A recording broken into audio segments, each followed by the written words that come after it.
Next discuss ചെയ്യാൻ പോകുന്നത് chapter number 4 ആണ്. Chapter number 4 it is the Indian partnership act 1932. Indian partnership act 1932 very simple chapter ആണ്. നിങ്ങൾക്ക് അങ്ങനെ ഒരു ഡിഫിക്കൽട്ടി എന്താണ് ഇവിടെ നിങ്ങൾക്ക് ഫീൽ ആകില്ല. അപ്പോൾ നമുക്ക് അതിനെക്കുറിച്ച് നോക്കാം. എന്താണ് ചാപ്റ്റർ നമ്പർ 4 നമുക്കറിയാം എത്ര യൂണിറ്റ്സ് ഉണ്ട്. നമുക്കിവിടെ യൂണിറ്റ് നമ്പർ 1 നമ്മൾ ആദ്യം ഡിസ്കസ് ചെയ്യുന്നു. 3 യൂണിറ്റ്സ് നമുക്കുണ്ട്. ഓക്കെ, 3 യൂണിറ്റ്സ് നമുക്കുണ്ട്. ദ ഇന്ത്യൻ പാർട്ട്ണർഷിപ്പ് ആക്ട് 1932 എന്ന് പറയുന്നത്. ഓക്കെ, അപ്പോൾ നിങ്ങൾക്ക് ഇവിടെ ഡയറക്റ്റ് ടൈപ്പ് ഓഫ് ക്വസ്റ്റ്യൻസ് ഉണ്ടാകും, ഇൻഡയറക്റ്റ് ടൈപ്പ് ഓഫ് ക്വസ്റ്റ്യൻസ് എന്താണ് നിങ്ങൾക്ക് ഈ ചാപ്റ്ററിൽ ഉണ്ടാകും. അപ്പോൾ അത്രയും ക്ലിയർ അല്ലേ? അപ്പോൾ ഒന്നാമത്തെ യൂണിറ്റ് വളരെ സിമ്പിൾ ആണ്. കുറച്ച് ഡിഫറൻസും കാര്യങ്ങളൊക്കെ പറഞ്ഞിട്ട് ക്ലിയർ ആയിട്ട് പറഞ്ഞിട്ടുണ്ട്. സെക്ഷൻ നമ്പർ 4 ഇവിടെയൊക്കെ നോക്കിക്കേ, ഇവരൊന്നും സെക്ഷൻസ് ഒന്നും കൊടുത്തിട്ടില്ല. കാരണം സെക്ഷൻസ് പഠിക്കേണ്ടതെന്നല്ല, സെക്ഷൻസ് എന്ന് പറയുന്നത് ഇമ്പോർട്ടൻ്റ് തന്നെയാണ്. പക്ഷേ നിങ്ങൾ ഒരിക്കലും പ്രൊവിഷന് വേണ്ടി സെക്ഷൻ സാക്രിഫൈസ് ചെയ്യരുത്. ഓക്കെ, അത്രയും ക്ലിയർ അല്ലേ? Yes. So partnership, partner, firm name, relation between the person who agree to share the partnership എന്ന് എന്താണ്? It is a relationship between person who agree to share the profit of a business carried on by all or any of them acting for all. അപ്പോൾ നിങ്ങൾക്ക് partnership ബന്ധമായിട്ട് എന്ത് question പറഞ്ഞിട്ടുണ്ടെങ്കിൽ നിങ്ങൾക്ക് starting point കിട്ടുന്നില്ല എന്നുണ്ടെങ്കിൽ write the definition. ഈ ഒരു concept എഴുതുക. തെറ്റല്ല, that is just an introduction ആണ്. അതൊരു ഇൻട്രൊഡക്ഷൻ ആണ് നമ്മുടെ സബ്ജക്റ്റിലേക്ക്. ഒരിക്കലും നിങ്ങൾക്ക് അത് തെറ്റെന്ന് പറഞ്ഞാൽ ആർക്കും തന്നെ പറയാൻ പറ്റില്ല. ഓക്കെ, പാർട്ട്ണർഷിപ്പിന്റെ ക്വസ്റ്റ്യൻ വരുമ്പോൾ I'm writing about what is meaning of partnership, right? Yes. Next, the persons who have entered into partnership with one another. Individually നമ്മൾ അവരെ എന്തെന്ന് വിളിക്കും? പാർട്ട്നേഴ്സ് എന്ന് വിളിക്കും. നമ്മൾ LLP എന്താണ് അവരെ പാർട്ട്നേഴ്സ് എന്ന് വിളിക്കുന്നത്? കളക്റ്റീവ്ലി ഫേം ആണ്. അതുകൊണ്ട് തന്നെയാണ് പാർട്ട്നേഴ്സ് ഇല്ലെങ്കിൽ എന്തില്ല? ഫേം ഇല്ല. അപ്പോൾ ഫേം ഇല്ലെങ്കിലോ പാർട്ട്നേഴ്സ് ഇല്ല. ക്ലിയർ ആണോ? യെസ്. അപ്പോൾ അവർ ബിസിനസ് ചെയ്യുന്ന പേരാണ് ഫേം നെയിം എന്ന് പറയുന്നത്. ഓക്കെ, അത് അവരുടെ പാർട്ട്നേഴ്സിന്റെ പേര് തന്നെ ആയിരിക്കാം. ABC, XYZ എന്ത് തന്നെ ആയിക്കോട്ടെ. ഓക്കെ, ഇത്രയും ക്ലിയർ ആണോ? നെക്സ്റ്റ് എലമെന്റ്സ് ആണ്. ആദ്യം എന്ത് വേണം? അസോസിയേഷൻ ഓഫ് പാർട്ട്നേഴ്സ് ആണ്. മിനിമം എത്ര പേര് വേണം? 2 ആൾക്കാർ വേണം. Okay, persons recognised by law can enter into a partnership എന്ന് പറയുന്നത്. അതായത് ഒരു പാർട്ട്ണർഷിപ്പിന് മറ്റൊരു പാർട്ട്ണർഷിപ്പിൽ പാർട്ട്ണർ ആകാൻ പറ്റില്ല as per the law. Next എന്താണ് പറയുന്നത്? അതേപോലെ തന്നെ കമ്പനിക്ക് പറ്റും, അല്ലാതെ പാർട്ട്ണർഷിപ്പിന് പറ്റില്ല. പിന്നെ കുറേ അസോസിയേഷൻസ് പറ്റില്ല. ഓക്കെ, ഫോറിൻ നാഷണൽസിന് പറ്റില്ല. രണ്ടാമത്തത് അവിടെ എഗ്രിമെന്റ് വേണം. ആ എഗ്രിമെന്റ് നമ്മൾ പാർട്ട്ണർഷിപ്പ് ഡീഡ് എന്ന് പറയും. ഡീഡ് എന്ന് നമ്മൾ പറഞ്ഞാൽ ഉറപ്പായിട്ടും അത് റിട്ടൺ തന്നെ ആയിരിക്കും. എഗ്രിമെന്റ് എന്നൊരു ജനറൽ വാക്ക് പറയുമ്പോൾ അത് ഓറൽ ആകാനും സാധ്യതയുണ്ട്. Okay, partnership must be the result of N agreement. അതൊരിക്കലും വാക്കാൽ ഒരു എന്താണ് ഒരു സ്റ്റാറ്റസ് അല്ല, ഭാര്യയും ഭർത്താവും തമ്മിലുള്ള ഒരു കോൺട്രാക്റ്റ് അല്ല. ഓക്കെ, അതെപ്പോഴും എന്തായിരിക്കണം? ഒരു എഗ്രിമെന്റിന്റെ മേളിൽ നിൽക്കുന്ന ഒരു സംഭവമായിരിക്കണം. ആ എഗ്രിമെന്റ് എങ്ങനെയാകാം? എക്സ്പ്രസ്ഡ് ആകാം, ഇംപ്ലൈഡ് ആകാം. It may be created by റിലേഷനും ആകാം, ഓറൽ ഓർ റിട്ടൺ ഫോർമായിട്ടും ആകാം. ഓക്കെ, നെക്സ്റ്റ് എന്ന് പറഞ്ഞിട്ടുണ്ടെങ്കിൽ agreement to share the profit ആണ്. Agreement to share the profit മാത്രമാണ്. അപ്പം ലോസ് ഷെയർ ചെയ്യണമെന്ന് നിർബന്ധമില്ല. നെക്സ്റ്റ്, ബിസിനസ് അവിടെ എക്സിസ്റ്റൻസ് വേണം. ഉറപ്പായിട്ടും അത് അക്വിസിഷൻ ഓഫ് ഗെയിൻസ് ആയിരിക്കണം. നമ്മുടെ കമ്പനി പോലെ സെക്ഷൻ 8 കമ്പനി ക്രിയേറ്റ് ചെയ്യാൻ പറ്റില്ല.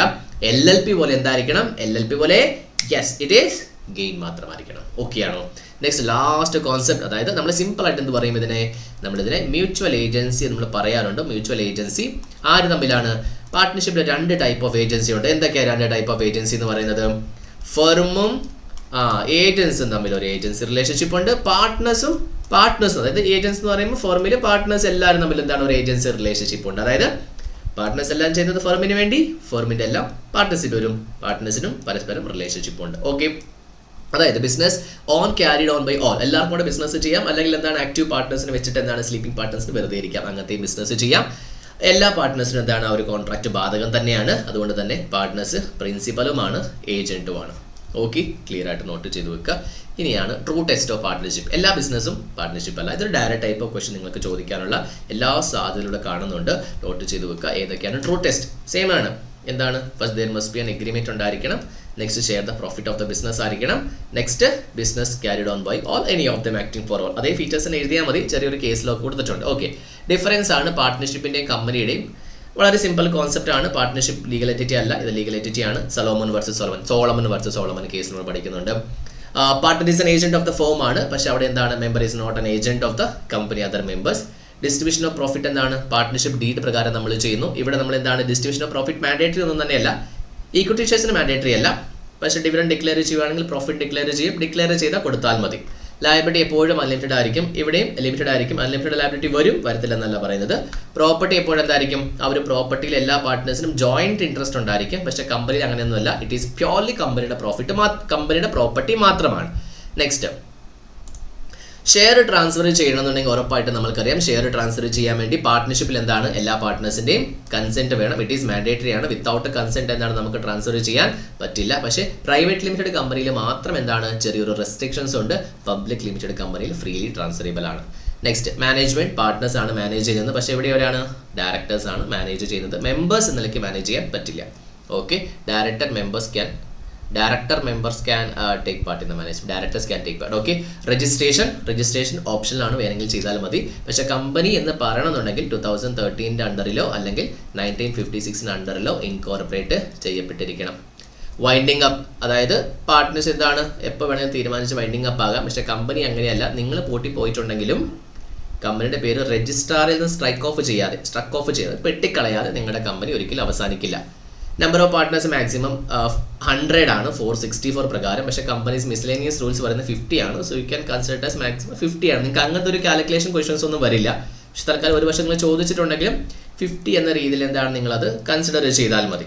നെക്സ്റ്റ് പ്രൈവറ്റ് കമ്പനിയിൽ മിനിമം 2 ആണ്, മാക്സിമം 200 ആണ്. പബ്ലിക് കമ്പനിയിലോ 7ഉം അൺലിമിറ്റഡ് ആണ്. 1% കമ്പനിയിൽ എപ്പോഴും എന്തായിരിക്കും ഒരു മെമ്പർ മാത്രം അവിടെ മതി. ഓക്കെ, ഡ്യൂറേഷൻ എന്ന് പറഞ്ഞിട്ടുണ്ടെങ്കിൽ ഫോർമുല പെർപെക്ച്വൽ സക്സേഷൻ ഒന്നും തന്നെ ഇല്ല. അതായത് പാർട്ട്നേഴ്സ് മരിച്ചു പോയാലോ ഇൻസോൾവൻസി ആയാലോ ലുനാറ്റിക്സ് ആയാലോ അവസാനിക്കും. Next company has perpetual succession. Okay, members may come and go but nothing is going to happen to the company's existence. പാർട്ട്ണർഷിപ്പിൽ എപ്പോഴും ക്ലബും ഇത് ഈ ചെറുതാണെന്ന് വെച്ച് നിങ്ങൾ അവോയ്ഡ് ചെയ്യല്ലേ. ഇതും പിന്നെ ഈ HUF അസോസിയേഷൻ്റെ കുറച്ച് ഡിഫറൻസ്, കോ ഓണർഷിപ്പ് അസോസിയേഷനെ കൊടുത്തിട്ടില്ല, പോട്ടെ വിട്ടേക്ക്. ഓക്കെ, അപ്പോൾ അങ്ങനത്തെ കുറച്ച് എന്താണ് ഡിഫറൻസ് ഉണ്ട്. അത് നിങ്ങൾ ഒരിക്കലും അവോയ്ഡ് ചെയ്യേണ്ട. പാർട്ട്ണർഷിപ്പും ക്ലബ്ബ് ഈസ് നോൺ പ്രോഫിറ്റ് ആണ്, പാർട്ട്ണർഷിപ്പ് പ്രോഫിറ്റ് ആണ്. പാർട്ട്നേഴ്സ് ഇവിടെ നമ്മൾ ക്ലബിൻ്റെ മെമ്പേഴ്സ് എന്ന് പറയും. പാർട്ട്ണർഷിപ്പ് ഫോമിൽ പാർട്ട്നേഴ്സിന് എല്ലാവർക്കും പ്രോപ്പർട്ടിയിൽ ജോയിൻറ്റ് ഓണർഷിപ്പ് ആണ്. പക്ഷേ ക്ലബ്ബിലെ മെമ്പേഴ്സിന് ജോയിൻറ്റ് ഓണർഷിപ്പ് ഉണ്ടാകില്ല.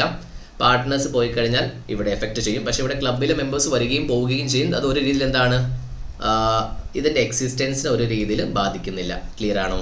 യെസ്. നെക്സ്റ്റ് HUF, ഇതൊരു ഇമ്പോർട്ടൻ്റ് ആ ഒരു കോൺസെപ്റ്റ് തന്നെയാണ്. ഡിഫറൻസ് ഒക്കെ ചോദിച്ചിട്ടുണ്ട് കേട്ടോ. നിങ്ങൾ ഡിഫറൻസ് എഴുതുന്ന സമയത്ത് ഇവിടെ 1, 2, 3 എന്നൊക്കെ ഇട്ടാൽ കേട്ടോ, അത് മാൻഡേറ്ററി ആണേ, ഓർത്ത് വെക്കുക.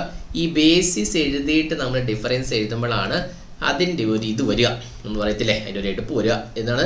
നമ്മൾ അതിൻ്റെ ബേസിസ് എഴുതണം. അത് അതിൻ്റെ റൂളാട്ടോ, എടുപ്പെന്നല്ല, അത് അതിൻ്റെ റൂളാണ്. നമ്മൾ അത് വെച്ചിട്ട് വേണം നമ്മൾ എന്ത് ചെയ്യാൻ വേണ്ടി ഈ പറഞ്ഞ ഡിഫറൻസും കാര്യങ്ങളൊക്കെ സ്പെസിഫൈ ചെയ്യാൻ വേണ്ടി. ഇത് ജസ്റ്റ് ഒന്ന് വായിച്ചു പോവുകയാണെങ്കിൽ ഇവിടെ നോക്കാം.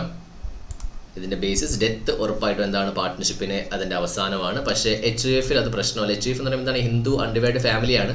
അവർ മുന്നോട്ട് പോയിക്കൊണ്ടേയിരിക്കും. ഒരു രീതിയിലുള്ള പ്രശ്നം അവിടെ ഉണ്ടാകില്ല. മുന്നോട്ട് ബിസിനസ് ചിങ്കാലാല പോയിക്കൊണ്ടേയിരിക്കും. ക്രിയേഷൻ ബൈ ബർത്ത് ആണ്. ബർത്ത് എന്താണ് ജനിക്കുമ്പോൾ തന്നെ എന്താണ് അവരതിൻ്റെ മെമ്പറായിട്ട് മാറും. അതിൻ്റെ അകത്ത് വേറെ പ്രശ്നമൊന്നും തന്നെ വരില്ല. പിന്നെ ഒരാൾ മരിച്ചു പോയി കഴിഞ്ഞാൽ ഒന്നും സംഭവിക്കാനൊന്നും പോകുന്നില്ല. മാനേജ്മെൻറ്റ് പാർട്ട്നേഴ്സ് എല്ലാവരും കൂടെ മാനേജ് ചെയ്യും, അല്ലെങ്കിൽ ആക്റ്റീവ് പാർട്ട്നർ എന്നൊരു പൊസിഷൻ കൊടുക്കും. ഇവിടെ നോർമലി ആരാണ് മാനേജ് ചെയ്തത്? കർത്ത എന്ന് പറഞ്ഞൊരു സംഭവമാണ്. നോർമലി എന്താണ് സീനിയർ മോസ്റ്റ് മെയിൽ മെമ്പറാണ്. പക്ഷേ ഫീമെയിൽ മെമ്പറിനും ആകാം, ആരും അങ്ങനെ മെയിൽ മെമ്പേഴ്സ് ഇല്ലെങ്കിൽ ആകാം എന്നൊരു സംഭവം മാത്രം കേട്ടോ. നെക്സ്റ്റ് എല്ലാ പാർട്ട്നേഴ്സും ബാധകമാണ്. പക്ഷേ ഇവിടെ കർത്തയുടെ ലയബിലിറ്റി എപ്പോഴും അൺലിമിറ്റഡ് ആയിരിക്കും, ബാക്കിയുള്ളവരുടെ ലിമിറ്റഡ് ആയിരിക്കും. പിന്നെ ഇവിടെ എല്ലാ കാര്യവും ചെയ്തത് നമ്മുടെ ഈ പറഞ്ഞ കർത്തച്ചേട്ടനായിരിക്കും കേട്ടോ. ഇവിടെ ലയബിലിറ്റി എപ്പോഴും എന്തായിരിക്കും? അൺലിമിറ്റഡ് ആയിരിക്കും. പക്ഷേ ഇവിടെ എന്താണ് ലയബിലിറ്റി ഈസ് ആൾവേസ് കർത്തയുടെ അൺലിമിറ്റഡ്, ബാക്കിയുള്ളവരുടെ ലിമിറ്റഡ്. നെക്സ്റ്റ് ഇവിടെ അക്കൗണ്ട്സ് ഒക്കെ എന്താണ് പാർട്ട്നേഴ്സിന് വേണമെങ്കിൽ എന്താണ് സ്യൂട്ട് അഗെയിൻസ്റ്റ് ചെയ്തിട്ട് അക്കൗണ്ട്സ് കാണിക്കാൻ പറയാം. പക്ഷേ ഇവിടെ അങ്ങനെയൊന്നുമില്ല, പറഞ്ഞതും കാണിച്ചങ്ങോട്ട് പോവാം. നെക്സ്റ്റ് പാർട്ട്ണർഷിപ്പ് ആക്ട് 1932 ആണ്. പക്ഷേ ഇവിടെ ഹിന്ദു ലോയാണ്. മൈനറിന് എന്താണ് ബെനിഫിഷ്യറി ആകാം. ഇവിടെ മൈനർ മെമ്പറുമാണ്, ജനിച്ച പാടെ എന്താണ് മെമ്പറാണ്. കണ്ടിന്യൂറ്റി എന്താണ് ഡിസോൾവ് ഡെത്ത് ഒക്കെ ഇൻസോൾവൻസ് ആകാം. പക്ഷേ അങ്ങനെയൊന്നുമില്ല. എന്താണ് ഫാമിലി പിരിഞ്ഞു പോകാതെ, ഫാമിലി ഡിവൈഡ് ആകുന്നോടം വരെ ബിസിനസ് അതേപോലെ തന്നെ ഉണ്ടാകും. നെക്സ്റ്റ് നമ്പർ ഓഫ് മെമ്പേഴ്സ് 50 ആണ്. ഇവിടെ അങ്ങനെ നമ്പർ കൗണ്ട് ഒന്നുമില്ല. ഷെയർ എല്ലാവർക്കും എന്താണ് ഷെയർ ഉണ്ടാകും. പക്ഷേ ഇവിടെ അങ്ങനെ ഡെഫിനറ്റ് ഷെയർ ഇല്ല. ആളുകളുടെ എണ്ണം കൂടുന്നതനുസരിച്ച് ഷെയറിൻ്റെ എണ്ണം കുറയും, ആളുകളുടെ എണ്ണം കുറയുന്നതനുസരിച്ച് ഷെയറിൻ്റെ എണ്ണം കൂടും. Okay, yes. Next partnership joint ownership അല്ലെങ്കിൽ കോ ഓണർഷിപ്പ്. ഇത് വളരെ ഇമ്പോർട്ടൻ്റ് ഒരു കോൺസെപ്റ്റാണ്. നമ്മുടെ സെക്ഷൻ നമ്പർ 6 ഡിപ്പെൻഡ് ചെയ്തിരിക്കുന്നത് ഈ ഒരു കോൺസെപ്റ്റിനെ ബേസ് ചെയ്തിട്ടാണ്. ഓക്കെ, അതായത് രണ്ടുപേരും ഒരുമിച്ച് കൂടി എന്ത് ചെയ്താലും പാർട്ട്ണർഷിപ്പ് ബിസിനസ് ആണോ എന്നൊരു വലിയ ചോദ്യം അവിടെ വരും. Okay, basis of difference partnership എപ്പോഴും കോൺട്രാക്റ്റ് ആയിരിക്കും. പക്ഷേ ഇത് റിലേഷൻഷിപ്പ് ആയിരിക്കും. ലൈക്ക് പാരൻസിൻ്റെ കയ്യിൽ നിന്നാണ് പ്രോപ്പർട്ടി ചേട്ടനും അനിയനും മക്കൾ കിട്ടുന്നൊരു കോൺസെപ്റ്റ് ഇല്ലേ, അതിനാണ് നമ്മൾ ഈ കോ ഓണർഷിപ്പ് എന്ന് പറയുന്നത്.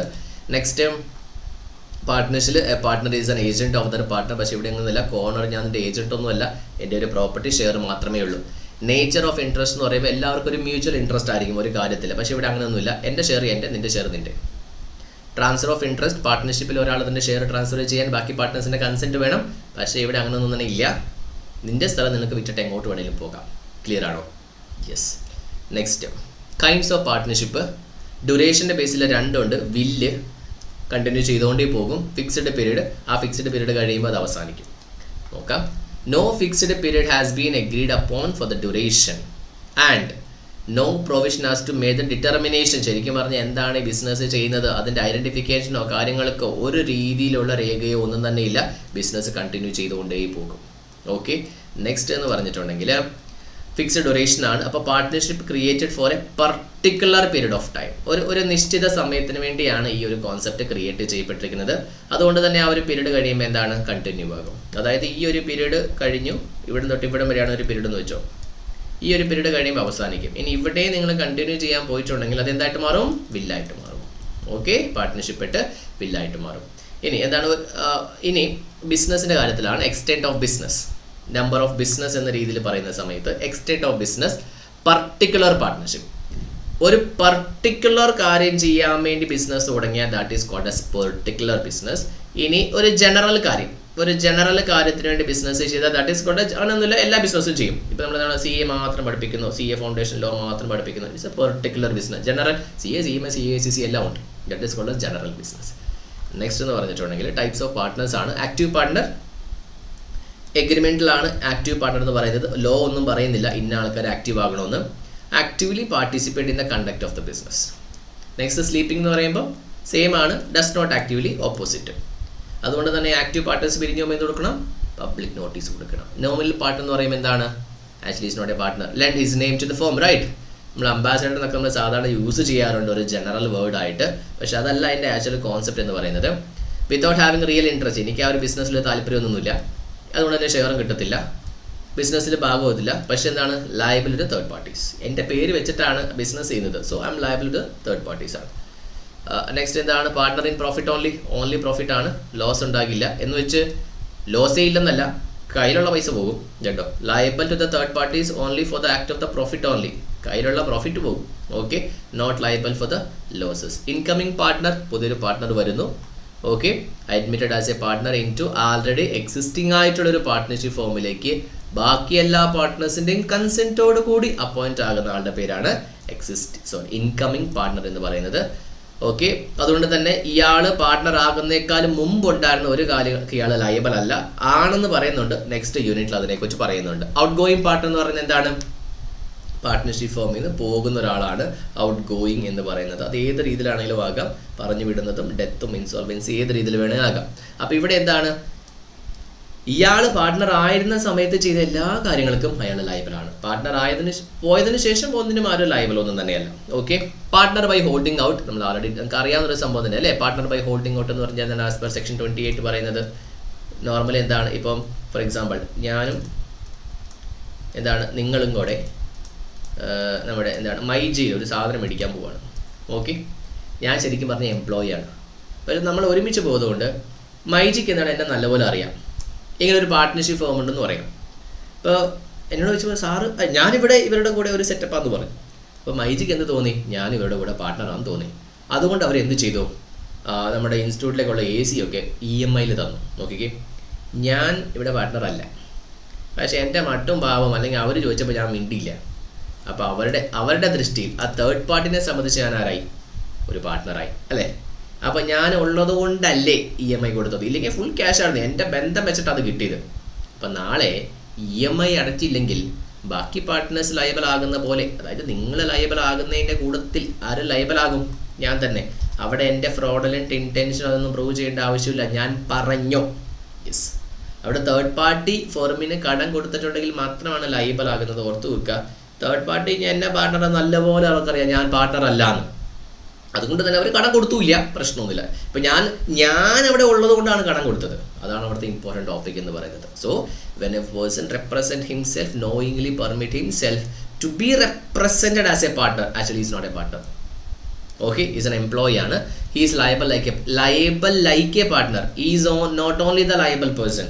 He is liable like other partners. ഇവിടെ എന്ത് ചെയ്തിരിക്കണം? ഇതാണ്, ഞാൻ പാർട്ണർ ആണെന്ന് കരുതിയുകൊണ്ട് എൻ്റെ റെപ്രസെൻറ്റേഷൻ കാരണം എന്താണ്, ഫേമിന് ക്രെഡിറ്റ് കൊടുത്തു. ഓക്കെ, വളരെ ഇമ്പോർട്ടൻ്റ് ആയ ഒരു കോൺസെപ്റ്റാണ്. ഇനി യൂണിറ്റ് നമ്പർ 2 ആണ് റിലേഷൻഷിപ്പ് ഓഫ് ദ പാർട്ട്നേഴ്സ് എന്ന് ഡിസ്കസ് ചെയ്യാൻ പോകുന്നത്. യൂണിറ്റ് നമ്പർ 2 നമ്മൾ ഡിസ്കസ് ചെയ്യുന്നു. ഇത് കുറച്ചും കൂടെ എന്താണ്, നമുക്ക് ഇൻഡയറക്റ്റ് ടൈപ്പ് ഓഫ് ക്വസ്റ്റ്യൻസ് ഒക്കെ വരാൻ സാധ്യതയുള്ള ഒരു കോൺസെപ്റ്റാണ് നമ്മുടെ യൂണിറ്റ് നമ്പർ 2 എന്ന് പറയുന്നത്. Provisions regulating the relationship between the partners. Section 9 to 13 പറയുന്നത് കുറച്ച് മ്യൂച്വൽ റൈറ്റ്സ് ആൻഡ് ഡ്യൂട്ടീസ് ആണ് ആദ്യത്തെ കൺസെപ്റ്റിൽ പറയുന്നത്. അപ്പോൾ നമുക്ക് ഡിസ്കസ് ചെയ്യാം. എല്ലാവരും ഫസ്റ്റ് യൂണിറ്റ് പഠിച്ചിട്ടുണ്ട് അല്ലേ? നല്ല പഠിച്ചിട്ടില്ലേ? അപ്പോൾ നമ്മൾ സെക്കൻഡ് ആണ്. First, general duties of partners. പാർട്ട്നേഴ്സിൻ്റെ ജനറൽ ഡ്യൂട്ടീസ് എന്താണ്? So they can carry on the business of the firm to the greatest common advantages. So the greatest common advantages എന്ന് പറയുന്നത് എന്താണ്? എല്ലാവരുടെയും, അതേ പാർട്ട്നേഴ്സിന് നല്ലതിന് വേണ്ടി, ഈ ഡിസീസ്ഡ് പാർട്ട്നേഴ്സിന് ലീഗൽ റെപ്രസെൻറ്റേറ്റീവ് നല്ലതിന് വേണ്ടി, പബ്ലിക്കിന് വേണ്ടി, എല്ലാത്തിനും വേണ്ടി, ഫോമിൻ്റെ പേരുണ്ടാകാൻ വേണ്ടി, എല്ലാം നല്ലപോലെ. നെക്സ്റ്റ്, പരസ്പരം വിശ്വസ്തരായിരിക്കുക. പാർട്ട്ണർഷിപ്പിൻ്റെ അടിസ്ഥാനമാണ്. നെക്സ്റ്റ്, ആരാണോ റെസ്പോൺസിബിൾ ആയിട്ടുള്ള ആൾക്കാർ, അവരിപ്പോൾ ഫോർ എക്സാമ്പിൾ ആക്റ്റീവ് പാർട്ട്ണറാണ് ബിസിനസ് മാനേജ് ചെയ്യുന്നതെങ്കിൽ they have to render true accounts to other partners. ഇനി എല്ലാ പാർട്ട്നേഴ്സും കൂടെ ഡിസീസ്ഡ് പാർട്ട്ണർ നോക്കുന്ന സമയത്ത് അവർ കൃത്യമായിട്ടുള്ള അക്കൗണ്ട് കൊടുക്കണം. നെക്സ്റ്റ്, പാർട്ട്ണർഷിപ്പ് ഫോമിനെ എഫക്ട് ചെയ്യുന്ന രീതിയിലുള്ള എല്ലാ ഇൻഫോർമേഷൻസും ബാക്കി എല്ലാ പാർട്ട്നേഴ്സിനും ഷെയർ ചെയ്യണം. That is the responsibility of the active partners when only the active partner is doing the work. Other partners ആണെങ്കിൽ പരസ്പരം എന്താണ്, എല്ലാവരും ഒരുമിച്ച് കൂടി ആ ഒരു കാര്യം ചെയ്യുക. Next, specific duties of partners. General duties ആണ്. ഇനി സ്പെസിഫിക് ഡ്യൂട്ടീസ് പറയുന്നുണ്ട്. Determination of rights and duties of partners by contract between the partners. First പറയുന്നത് എന്താണ്? It is first about the general ഡ്യൂട്ടീസിനെ കുറിച്ചാണ് ഫസ്റ്റ് പറയുന്നത്. സെക്കൻഡ് പറയുന്നത് the determination of rights and duties എങ്ങനെ ഡിറ്റർമൈൻ ചെയ്യുന്നത്? കോൺട്രാക്ട് വെച്ചിട്ട് ഇവർ ഡിറ്റർമൈൻ ചെയ്യും. അതിനെക്കുറിച്ചാണ് കോൺട്രാക്ട് ബേസ്ഡ് സ്പെസിഫിക് ഡ്യൂട്ടീസ് എന്ന് പറയുന്നത്. നമുക്ക് നോക്കാം. The mutual rights and duties of the partners may be determined between the contract, between themselves through a contract. That contract may be express or implied. And ഇതിൻ്റെ അകത്തുള്ള enter ചെയ്ത കോൺട്രാക്റ്റുള്ള കാര്യങ്ങൾ vary ചെയ്യണമെന്നുണ്ടെങ്കിൽ consent of all the partners is required. Okay, clear? It may provide that partner, നമ്മൾ പറയത്തില്ലേ restriction in trade, that same concept നമ്മുടെ section 27 of Indian partnership ആക്ടിൻ്റെ ഇന്ത്യൻ കോൺട്രാക്ട് ആക്ടിൻ്റെ കോൺസെപ്റ്റ് നമ്മൾ റിലേറ്റ് ചെയ്യുന്നുണ്ട്. എന്താണ്? അവിടെ agreement to restrain the trade is void ആണ്, പക്ഷേ ഇവിടെ വാലിഡ് ആണ്. അപ്പോൾ അത് പാർട്ട്ണർഷിപ്പ് ആക്ട് പറഞ്ഞിട്ടൊന്നുമില്ല. പക്ഷെ അങ്ങനത്തെ ഒരു കാര്യം എന്ത് ചെയ്യാം? ഈ പാർട്ട്നേഴ്സിനെ വേണമെങ്കിൽ ആഡ് ചെയ്യാം. ആഡ് ചെയ്താൽ വാലിഡ് ആണോ? വാലിഡ് ആണ്. വേറെ ഒരു സ്ഥലത്തും വാലിഡ് അല്ല, ഇവിടെ അത് വാലിഡ് ആണ്. ക്ലിയർ ആണോ? Yes. Next, mutual rights and liabilities. Mutual rights and general, specific, mutual. Okay, so normally എന്താണ്, റെമ്യൂണറേഷൻ കിട്ടില്ല. ഇനി സ്പെസിഫിക്കലി പറഞ്ഞിട്ടുണ്ടെങ്കിലോ അല്ലെങ്കിൽ എന്താണ് കസ്റ്റമിലാണെങ്കിൽ പറഞ്ഞിട്ടില്ലെങ്കിലും കൊടുക്കാം. അങ്ങനെ കൊടുക്കുന്ന രീതി ഉണ്ടെങ്കിൽ ഇതിൻ്റെ പേരിൽ നമുക്ക് എന്താണ് ഒരു ആപ്ലിക്കേഷൻ ടൈപ്പ് ഓഫ് ക്വസ്റ്റ്യൻ വന്നിട്ടുണ്ടായിരുന്നു. എന്താണ്, 3 പാർട്ട്നേഴ്സ് ഉണ്ടായിരുന്നു, അവർക്ക് റെമ്യൂണറേഷൻ ഉണ്ടായിരുന്നു, ആക്റ്റീവ് പാർട്ട്ണർ ആണ്. ഇപ്പോൾ പുതിയതായിട്ട് ഒരാളെ കൂടെ ചേർത്തു, അപ്പോൾ അയാൾക്ക് എന്താണ് ബാക്കി 3 പേര് കൊടുത്തിട്ടില്ല, കാരണം എഗ്രിമെൻറ്റിൽ പറഞ്ഞിട്ടില്ല എന്ന് പറഞ്ഞ്. അപ്പോൾ that is a custom to give remuneration to everyone. അങ്ങനെ ഉണ്ടെങ്കിൽ പുതിയൊരു പാർട്ട്ണർ വരുമ്പോഴേ എന്താണ് അവർക്കും കൊടുക്കണം. അത് മാൻഡേറ്ററി ആണ്. Next, entitled share equally in the profit earned if nothing has been specified. അപ്പോൾ ലോസസ് എന്തായിരിക്കും? ഈക്വലി തന്നെ ആയിരിക്കും. നിർബന്ധമില്ല ലോസസ് ഈക്വലി ഷെയർ ചെയ്യണമെന്ന്. ലോസ് വേണമെങ്കിൽ ഒരാൾക്ക് എൻറ്റയർലി എന്താണ് ഞാൻ എടുത്തോളാം, അല്ലെങ്കിൽ ഞാൻ ബോൺ ചെയ്തോളാം എന്ന് പറഞ്ഞ് കൃത്യമായിട്ട് തന്നെ ചെയ്യാൻ പറ്റും. അതുകൊണ്ടാണ് ഷെയർ മാത്രം പ്രോഫിറ്റ് മാത്രം എന്ത് ചെയ്താൽ മതി? അവർ ഷെയർ ചെയ്താൽ മതി. ലോസ് ഷെയർ ചെയ്യണമെന്ന് നിർബന്ധമില്ല. Next, entitled to interest on capital if it is specified. അത് 3-4 സിനാരി നമ്മൾ പഠിക്കുന്നുണ്ട്. ഇനി അഡ്വാൻസ് ആണെങ്കിൽ നോർമലി എന്താണ് 6% per annum interest on advance. Capital അല്ലാതെ എന്തെങ്കിലും ഒരു എമൗണ്ട് പാർട്ട്ണറിന്റെ കയ്യിൽ നിന്നും പാർട്ട്ണർഷിപ്പ് ഫോമിലേക്ക് പോയാൽ that is generally considered as advance other than in case of default. The firm shall indemnify a partner. The firm shall indemnify a partner. The principal shall indemnify the agent when ഏതെങ്കിലും രീതിയിൽ എന്താണ് in the ordinary proper conduct of the business doing an emergency. ഫോർമിനെ ഒരു ലോസിൽ നിന്ന് രക്ഷിക്കാൻ വേണ്ടി എന്താണ് ഏതെങ്കിലും വിധത്തിലുള്ള എമർജൻസി ആക്കിൽ ഔട്ട് ഓഫ് പോക്കറ്റ് എക്സ്പെൻസസ് നമ്മുടെ പാർട്ട്ണർ ചെയ്തിട്ടുണ്ടെങ്കിൽ shall and he shall indemnify the firm. എൻ്റെ ഒരു വിൽഫുൾ നെഗ്ലെക്ട് ഫ്രോഡ് കാരണം നോക്കുക ബിസിനസ്സിൻ്റെ ഭാഗമായിട്ട് ഏതെങ്കിലും രീതിയിലുള്ള വിൽഫുൾ നെഗ്ലിറ്റോ കാര്യങ്ങളൊക്കെ ഞാൻ ചെയ്തിട്ടുണ്ടെങ്കിൽ, നെഗ്ലിജൻസ് ചെയ്തിട്ടുണ്ടെങ്കിൽ, അത് കാരണം കൊണ്ട് ഫെർമിന് എന്തെങ്കിലും രീതിയിലുള്ള ലോസ്, അത് ഫൈനാൻഷ്യൽ ലോസ് ആയിക്കോട്ടെ, റെപ്യൂട്ടേഷൻ ലോസ് ആയിക്കോട്ടെ വന്നിട്ടുണ്ടെങ്കിൽ അത് പാർട്ട്ണറിൻ്റെ കയ്യിൽ നിന്നും പേഴ്സണലായിട്ട് കൊടുക്കണം. പക്ഷെ അത് അഡ്വാൻസ് അല്ല കേട്ടോ. നമ്മൾ നേരത്തെ പറഞ്ഞില്ലേ, പാർട്ട്ണറുടെ കയ്യിൽ നിന്ന് എന്ത് പോയാലും അഡ്വാൻസ് ആണ്, അതല്ല. ഓക്കെ, ഓർത്ത് വെക്കുക. Next, duty to indemnify for loss caused by fraud. Fraud ചെയ്താൽ ആരാ റെസ്പോൺസിബിൾ? ഫ്രോഡ് ചെയ്തവൻ മാത്രമാണ് responsible. Every partner shall indemnify the firm. Every partner, any loss caused to by his fraud in the conduct of the business of the firm. His fraud is entirely his responsibility, not others' responsibility. In case of fraud, the person only who is doing the fraud is responsible. No other partners will take the responsibility. I think it is clear to you all. Yes. Next concept, it is discussed in the conduct of the business. Every partner has this is the general right which is given to the partners. So every partner endu cheyan pattum, they has the right to take part in the conduct of the business. They have the right. അതുകൊണ്ട് നമുക്ക് വേണമെങ്കിൽ ഒരുമിച്ച് എല്ലാവർക്കും ചെയ്യാൻ, വേണമെങ്കിൽ അത് allocation ചെയ്യാനും പറ്റും. നെക്സ്റ്റ്, നിങ്ങൾ പാർട്ടിസിപ്പേഷൻ ചെയ്യുന്നുണ്ടെങ്കിൽ വളരെ ശ്രദ്ധയോടുകൂടി നിങ്ങളുടെ ഡ്യൂട്ടീസ് എല്ലാം നിർവഹിക്കണം. ഇത് വളരെ ഇമ്പോർട്ടൻ്റ് ആണ്. ഒരു പക്ഷേ പാർട്ട്നേഴ്സ് തമ്മിൽ എന്തെങ്കിലും ഡിഫറൻസസ് എന്ന് പറയുമ്പോൾ അഭിപ്രായ വ്യത്യാസങ്ങൾ വന്നിട്ടുണ്ടെങ്കിൽ അതെങ്ങനെയാണ് പരിഹരിക്കുന്നത്? It's not all the partners, it is majority deciding. അതായത് ഒരു പാർട്ട്ണർഷിപ്പ് ഫോമിൻ്റെ ഓർഡിനറി കോഴ്സ് ഓഫ് ബിസിനസ്സിൽ ഇനി വലിയ ബിസിനസ്സിൽ ചേഞ്ചസ് ആകുന്നു, അല്ലെങ്കിൽ പാർട്ട്നേഴ്സിനെ പറഞ്ഞു വിടുന്ന പാർട്ട്നേഴ്സിനെ അപ്പോയിന്റ് ചെയ്യുന്നു, അത് വലിയ കാര്യങ്ങളാണ്. അങ്ങനെയുള്ള സമയത്ത് എന്ത് ചെയ്യണം? നമുക്ക് ആൾറെഡി അറിയാം, എല്ലാ പാർട്ട്നേഴ്സിൻ്റെയും കൺസെൻറ്റ് വേണം. നെക്സ്റ്റ്, എല്ലാ പാർട്ട്നേഴ്സിനും ബുക്സ് ഓഫ് അക്കൗണ്ട് ആക്സസ് ചെയ്യാൻ പറ്റും, ഇൻസ്പെക്ട് ചെയ്യാൻ പറ്റും, കോപ്പി എടുക്കാൻ പറ്റും. ഇതാണ് access. Login I D password ഇനി ഇലക്ട്രോണിക്കൽ മെത്തേഡിലാണെങ്കിൽ ഇൻസ്പെക്ട് ചെയ്യാൻ പറ്റും. They can cross check. If they want they can take A print out or email എന്താണ് അതിൻ്റെ പ്രിന്റ് ഔട്ട് മേടിക്കാൻ പറ്റും. In the event of death, ഇതെന്താണ് നോർമലി ജീവിച്ചിരിക്കുന്ന സമയത്ത് ഇൻആക്റ്റീവ് പാർട്ട്നേഴ്സ് അല്ലെങ്കിൽ സ്ലീപ്പിംഗ് പാർട്ട്നേഴ്സിനുള്ള റൈറ്റിനെ കുറിച്ചാണ് പറയുന്നത്, ആക്റ്റീവ് അല്ലാത്ത പാർട്ട്നേഴ്സിനെ കുറിച്ച്. രണ്ടാമത്തെ കേസ് പറയുന്നത് ഒരു പാർട്ട്ണർ മരിച്ചു പോയാൽ ലീഗൽ ഹയർസ്, ലീഗൽ റെപ്രസെൻറ്റേറ്റീവ്സിന് എന്താണ്, ഇനി പാർട്ട്ണർ ഒരു കമ്പനി ആണെങ്കിൽ അതിൻ്റെ ഓത്തറൈസ്ഡ് ഏജൻസിന് എന്ത് ചെയ്യാൻ പറ്റും? They can also go and access the books of account. Clear? ഇത് രണ്ടും ബുക്സ് ഓഫ് അക്കൗണ്ടിനെ കുറിച്ചാണ്. ഇനി പാർട്ട്ണർഷിപ്പ് പ്രോപ്പർട്ടി എന്ന് പറഞ്ഞാൽ എന്താണ്? It is partnership property, partnership asset, joint stock, common stock, joint estate, ഇങ്ങനെയെല്ലാം നമ്മൾ എന്താണ് ഒരു ഡിഫറെൻറ്റ് പേര് പറയും ഇതിന്. ഇറ്റ്സ് സിനോണിംസ് പോലെ പറയും. അപ്പോൾ എന്താണ് ശരിക്കും ഈ പ്രോപ്പർട്ടിയിൽ വരുന്നത്? പ്രോപ്പർട്ടിയിൽ ടാൻജിബിളും ഇൻടാൻജിബിളും ആയിട്ട് അസെറ്റും കാര്യങ്ങളൊക്കെ വരും. എങ്ങനെ വരുന്നത്? കണ്ടോ, all the property rights interest, all the property and the rights and interest in that property. Four example പറയുകയാണെങ്കിൽ ഒരു അസെറ്റ് ഞാൻ കൊടുത്തിട്ടുണ്ടെങ്കിൽ ആ അസെറ്റിൽ ഒരു കുളമുണ്ട്, ആ കുളത്തിൽ മീൻ പിടിക്കാനുള്ള റൈറ്റ് ഞാൻ ഫെർമിന് കൊടുക്കുകയാണ്. മനസ്സിലാവുന്നുണ്ടോ? ആ രീതിയിലാണ് പറയുന്നത്. they have brought, അതായത് പാർട്ട്ണർഷിപ്പ് ഫോമിലേക്ക് വന്ന സമയത്ത് അവർ കൊണ്ടുവന്ന പൈസ. എപ്പോഴാണ്? പാർട്ട്ണർഷിപ്പ് ഫോമിലേക്ക് അവർ ജോയിൻ ചെയ്ത സമയത്ത് കൊണ്ടുവന്ന പൈസ. രണ്ടാമത്തത് ഉണ്ടോ, ബിസിനസ് നടക്കുന്ന സമയത്ത് ഇപ്പോൾ ഫെർമിന് എന്താണ് ഒരുപാട് അസെറ്റ് ഉണ്ടോ? ഇപ്പോൾ നമ്മളൊരു സ്ഥാപനം തുടങ്ങുവാണ്, നമ്മളെല്ലാവരും കൂടെ കുറച്ച് പൈസ ഇട്ടു. ആ പൈസ മാത്രം മതിയോ? ഇല്ല. മുന്നോട്ട് ബിസിനസ് പോകുന്നതനുസരിച്ചിട്ട് വേറെ അസെറ്റും കാര്യങ്ങളും എന്താണ് അക്വയർ ചെയ്യേണ്ടി ഇങ്ങോട്ട് വരും. അങ്ങനെ അക്വയർ ചെയ്യുന്നത് ആരുടെ അസെറ്റ് ആകും? ഫെർമിൻ്റെ അസെറ്റ് ആകും. നെക്സ്റ്റ്, ഇത്രയും നാളും കൊണ്ട് ഉണ്ടാക്കിയ സൽപ്പേര് നമ്മൾ പറയും അല്ലേ, goodwill of the business, other than which is more than the profit if the firm or the company or an LLP is earning, that is called as goodwill of the entity. Okay, അപ്പോൾ ഇതൊന്ന് നോക്കുക ഏതൊക്കെയാണ് വരുന്നത്. The property of the firm includes the same thing what we are discussed now. Okay, the next one, the property of a partner will be treated as a property of the partnership if there is an agreement. Okay, always the property of the individual property of a partner എന്ന് പറയുന്നത് പാർട്ട്ണറിന്റെ മാത്രം property. ഇപ്പൊ എൻ്റെ വീട്ടിലൊരു car ഉണ്ടെങ്കിൽ അത് എൻ്റെ മാത്രം കാറാണ്.